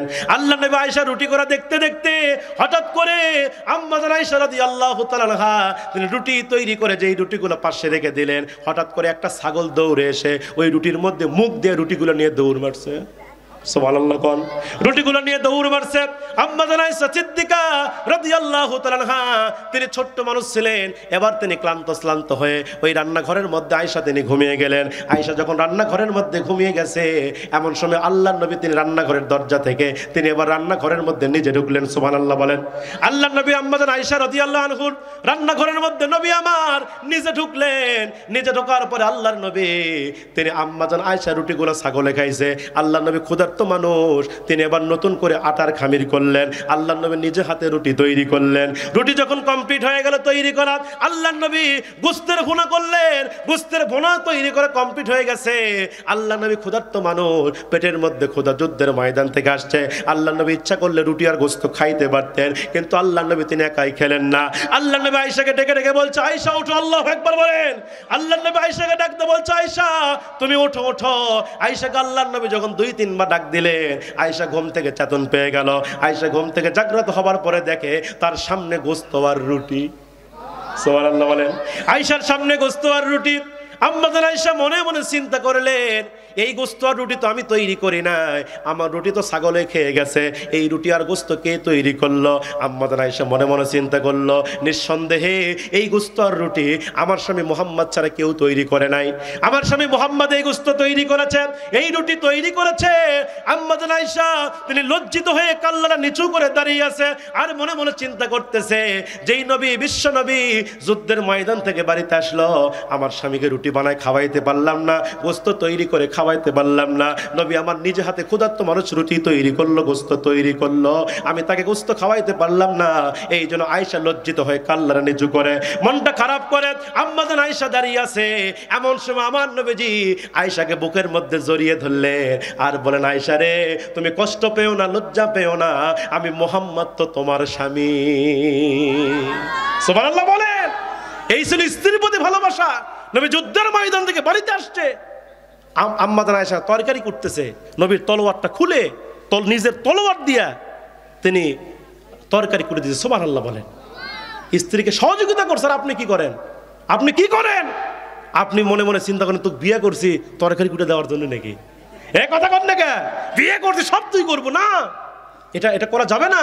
আপনি স্ত্রীকে সহযোগিতা করেন, বেশি কিছু করতে হবে না। একটু গ্লাসটা আগে দেন, একটু প্লেটটা একটু এগিয়ে দেন, একটু পানির বালতিটা এগিয়ে দেন, দেখবেন আপনাকে বেশি কিছু করতে হবে না, স্ত্রী আপনার প্রতি খুশি হয়ে যাবে। এ কথা বলেন না কেন?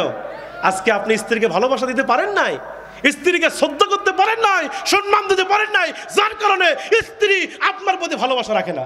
কথা বলেন না কেন? কোরআন কি বলছে, আল্লাহ নবী কি বলছে? স্ত্রীকে ভালোবাসা দাও, তাহলে ভালোবাসা পাবে। সুবহানাল্লাহ বলেন। এই জন্য ভাইয়ের আমার, স্ত্রীকে ভালোবাসবেন তো ইনশাল্লাহ। আর মা বোনদেরকে বলবো, মা বোনেরা আপনারা স্বামীর খেদমত করবেন। আপনি মরে যাবেন যদি আপনার স্বামী বলে আমার স্ত্রী খুব ভালো ছিল, নবীজি বলেছেন এই সাক্ষীটাই তোমার জান্নাতে যাওয়ার জন্য যথেষ্ট হয়ে যাবে। সুবহানাল্লাহ বলেন। এই জন্য মা বোনেরা আপনারা এই 4টি আমল করবেন। আর সর্বশেষ, আমি চাঁপাইনবাবগঞ্জে আর আসতে পারবো কিনা জানি না, তবে সর্বশেষ আমি একটা আমল আপনাদের দিতে চাই। এখানে যারা বিয়ে করছেন তারা একটু হাত তোলেন। যারা বিয়ে করছেন, বিয়ে না করলে হাত তোলা লাগবে না, হাত তোলেন। তো বিয়ে করছেন, ও তাহলে হাত তোলেন, হাত তোলেন, হাত তোলেন। এই চাচা কমা ওরে শালা চান্সে আছে, আমি আরেকটা কর্ম, এ কথা কন না কে? আচ্ছা এবার হাত নামান। যারা বিয়ে করছেন তাদেরকে একটা আমল দিতে চাই, সেটি হচ্ছে আজ থেকেই বাড়ির যা বউকে সালাম দিবেন। পারবেন তো ইনশাল্লাহ? জোরে করে পারবেন তো? যুবকেরা, তোমরা যারা বিয়ে করছো আজকে গিয়ে বউকে সালাম দিবা। সেদিন এক মাহফিলে বললাম বউকে সালাম দিবা, এক যুবক লাভ দেদার আছে, কোচে হুজুর ও কি আবার সালাম দেওয়া লাগবে নাকি? কথা কন না। আমি এ যুবক, তুই তো বউকে সালাম দিবি না, তুই ভাবিক সালাম ঠিকই দিব। কথা কন না। আমার দেশে যুবকরা বউকে সালাম দেয় না, ভাবিক সালাম ঠিকই দেয়। যেতেই দেখে 3 মাথা 7 মাথা 4 মাথা, সালেকুম ভাবি, ওরে শালা সালেকুম ভাবি। ভাবিক সালাম দিলে তুই 3 বার দেশ, আর বউক সালাম জীবনেও দেয় না, এমন যুবক আছে না নাই? আমি বলি বউক সালাম দাও সুন্নাত, আর ভাবিক সালাম দাও হারাম। কথা বলেন না কেন? এখানে এমনও চাচা আছে, এমনও চাচা বসে আছে, বিয়ের বয়স 50 বছর হচ্ছে, বিয়ের বয়স 40 বছর 60 বছর বিয়ের বয়স, জীবনে চাচিক সালাম দেয়নি। এমন চাচা আছে না নাই? এজন্য আজকে গিয়ে চাচা যারা আছেন, আজকে গিয়ে চাচিক সালাম মারবেন। প্রথমে গিয়ে দরজা ঠকঠক করবেন, আসসালামু আলাইকুম ময়নার মাও, দরজা খোলো, আই লাভ ইউ, খালি বুকত খালি জোরে ধরবে, আল্লাহু আকবার কোন, আল্লাহ খুশি হয়ে যাবে। এই জন্য আমি বলি সালাম দিবেন তো ইনশাল্লাহ? সালাম দিবেন তো? মা বোনরা যারা পর্দার আড়ালে আছেন, আপনাদের স্বামী যদি এখানে থাকে আজকে আগে আপনাকে সালাম দিবে। কথা বলেন না কেন? আবাজান আপনারা কয়েন নাকি রাস্তা ভুল করে আলো নাকি রে? কথা বলেন না কে? সালাম দিবেন তো ইনশাল্লাহ? আমার ভাইয়েরা, সালাম কেন দিলাম একটু শুনে দেন, 1 মিনিটে বলছি, যেহেতু রাত গভীর হয়ে গেছে, 12টা বেজে গেছে। আমার ভাইয়েরা, সালাম কেন দিবেন? আল্লাহ নবী বলছেন, যদি কোনো ব্যক্তি ঘরের মধ্যে সালাম দিয়ে ঢোকে, ওই ঘরের মধ্যে 3টা জিনিস যায়। কয়টা জিনিস যায়? জোরে কোন কয়টা জিনিস? এবার আসেন আমার দিকে খেয়াল করেন। আসসালামু, সালাম মানে কি? কথা বলেন, সালাম মানে কি? শান্তি। 1 নম্বর, ঘরের মধ্যে শান্তি ঢোকে। 1 নম্বর কি ঢোকে? শান্তি ঢোকে। 2 নম্বর, রহমাতুল্লাহ, আল্লাহ রহমত ঢোকে। 2 নম্বর কি ঢোকে? ওয়াবারাকাতু, বরকত ঢোকে। সুবহানাল্লাহ বলেন। তাহলে যে ব্যক্তি ঘরের মধ্যে সালাম দিয়ে ঢোকে, এক সালামে ঘরের মধ্যে শান্তি ঢোকে, রহমত ঢোকে, বরকত ঢোকে। যেই ঘরে এই 3টে জিনিস ঢুকবে, ওই ঘরে কি অশান্তি থাকতে পারে? যখন অশান্তি থাকতে পারে। আরেকটি ফায়দার কথা আমি বলি, সেটি হচ্ছে, এখানে অনেক লোক বসে আছেন, আপনাদের বাড়িতে পিচ্ছি পিচ্ছি বাচ্চা থাকে না? দেখবেন 4 বছর 5 বছর 6 বছরের এরকম ছোট বাচ্চা থাকে না? অনেকের নাতি নাতনি থাকে। আপনি যদি প্রত্যেক দিন ঘরেতে সালাম দিয়ে ঢোকেন, দেখবেন অটোমেটিকলি ওই ছোট্ট বাচ্চা সালাম শিখে ফেলবে। সুবহানাল্লাহ বলবেন না? আপনাকে এক্সট্রা করে সালাম শেখানোর দরকার নাই। আপনি প্রত্যেকদিন ঘরে গিয়া বাড়িতে ঢোকার সময় আসসালামু আলাইকুম বলবেন, ওই ছোট্ট বাচ্চা প্রত্যেকদিন আপনার সালাম শুনতে শুনতে ও নিজেই সালাম শিখে ফেলবে। হঠাৎ করে দেখবেন ওই বাচ্চা আপনাকে নিজেই সালাম দিচ্ছে। আল্লাহু আকবার বলেন। এমনও বাবা আছে আমার দেশে, দুঃখ লাগে রে ভাই, বিশেষ করে আমার বগুড়ার বিভিন্ন অঞ্চলে, গ্রাম অঞ্চলে এমনও বাবা আছে, সোলক দিয়ে কয় দোকান থেকে বিড়ি লিয়ায়। এরকম আছে না নাই? হয়তো চাঁপাইনবাবগঞ্জে নাই, বাপ সোলক টাকা দিচ্ছে আর বলে ওই যে দোকানত গিয়া একটু বিড়ি লিয়ে আমি বিড়ি খামো। ওই 6 বছর 7 বছরের বাচ্চা, ও প্রত্যেক দিন দোকানে গিয়া বাবার জন্য বিড়ি লিয়ে আসে। কি লিয়ে আসে? বাবার জন্য বিড়ি লিয়ে আসে, বাবার হাতে বিড়ি দেয়। ওই বাপ তখন কি বেলজ্জা, কি লজ্জাহীন বাবা, ওই ছোট বাচ্চার সামনে বিড়িটা মুখের মধ্যে দিয়া আগুন দিয়ে বিড়ি খায়। আছে না নাই? যখন আছে না নাই? ওই সোলের সামনে বিড়ি ধরায়, ওই ছোট বাচ্চার সামনে বিড়ি খায়। প্রত্যেক দিন ওই বাপ বিড়ি খায় ওই সোলের সামনে। হঠাৎ করে বিড়ি খাইতে খাইতে ওই সোল খেলে মনে মনে চিন্তা করে, কে রে আমার বাপ কি খায়, এর মধ্যে কি আছে, কি স্বাদ আছে। ওই সোল তো আর বুঝছে না বিড়ি হলো নেশা। ওই সোল মনে করে জিঙ্কা চানাচুর খায়, কালাই বাদাম খায়, মনে হচ্ছে বিড়ি মনে ওই রকম। কথা কর না কে? ওই সোহেল খালি প্রত্যেকদিন চিন্তা করে আমার বাপ কি খায়, এর মধ্যে কি স্বাদ আছে, কি মজা আছে। এবার ওই বাপ যখন বিড়ি খায়, বিড়ির যে গোড়া আছে না, কথা কন না একেবারে, ওই বিড়ির যে পুটকি আছে না, ওটা যখন ফেলে দেয়, বাপ চলে গেলে ওই সোহেল খালি বিড়ির পুটকি টানে। এক কথা কোন আছে না, ওই সোহেল বিড়ির গোড়া খাইতে খাইতে গাঁজা করে, ইয়াবা করে, ফেন্সিডিল করে পর্যন্ত হয়ে যায়। কথা কোন ঠিক কিনা? এই জন্য পায়ে হাত দিয়ে বলছি, সন্তানকে ভালো বানাতে গেলে আগে নিজে ভালো হতে হবে। কথা বল না কেন? সন্তানকে ভালো বানাতে গেলে, ছেলে মেয়েকে ভালো বানাতে গেলে আগে নিজে ভালো হওয়া লাগবে। নিজে যদি নামাজ না পড়ে সন্তানকে নামাজের ওয়াজ করেন, ওই ছেলেকে বাবা আপনি তো নামাজ পড়েন না, কথা কন না কেন? এর জন্য ছেলে মেয়েকে ভালো বানাতে গেলে ছেলে মেয়ে এমনি ভালো হবে না, আগে নিজে ভালো হতে হবে। আপনি যদি ভালো হন, ছেলে মেয়ে অটোমেটিক ভালো হয়ে যাবে। কথা বলেন না কেন? এই জন্য আমাদের এই সমাজকে সংস্কার করতে হবে। যুবক ভাইদেরকে বলি, যুবক ভাইয়েরা তোমরা আজকে তাফসির মাহফিল করেছো, আলহামদুলিল্লাহ বলো আলহামদুলিল্লাহ। আমার যুবক ভাইয়ের এখানে তাফসির মাহফিল না করে মমতাজকে নিয়ে আসে, ফাটা যায়, জোড়া দেওয়ার বুদ্ধি নাই, রূপবানে না আছে কোমর দোলাইয়া করতে পারতো কিনা? এখন পারতো কিনা? কিন্তু আমার যুবক ভাইয়েরা, সোনার ছেলেরা, কলিজার টুকরারা, এরা আজকে গান বাদ্য না করে তাফসির মাহফিল করেছে। আল্লাহু আকবার বলেন। আমি চাই এই তাফসির মাহফিলে যুবকরা প্রত্যেক বছর করবে ইনশাআল্লাহ। ইনশাআল্লাহ বলেন। এখানে জান্নাতের বাগান লাগাবে, প্রত্যেক বছর এখানে তাফসির হবে, কোরআন থেকে আলোচনা হবে। আপনারা কি রাজি আছেন? রাজি আছেন? তো হাত তুলে একটাবার আল্লাহকে দেখায় দেন। নারায়ে তাকবীর, নারায়ে তাকবীর। আল কোরআনের আলো, আল হাদিসের আলো, নারায়ে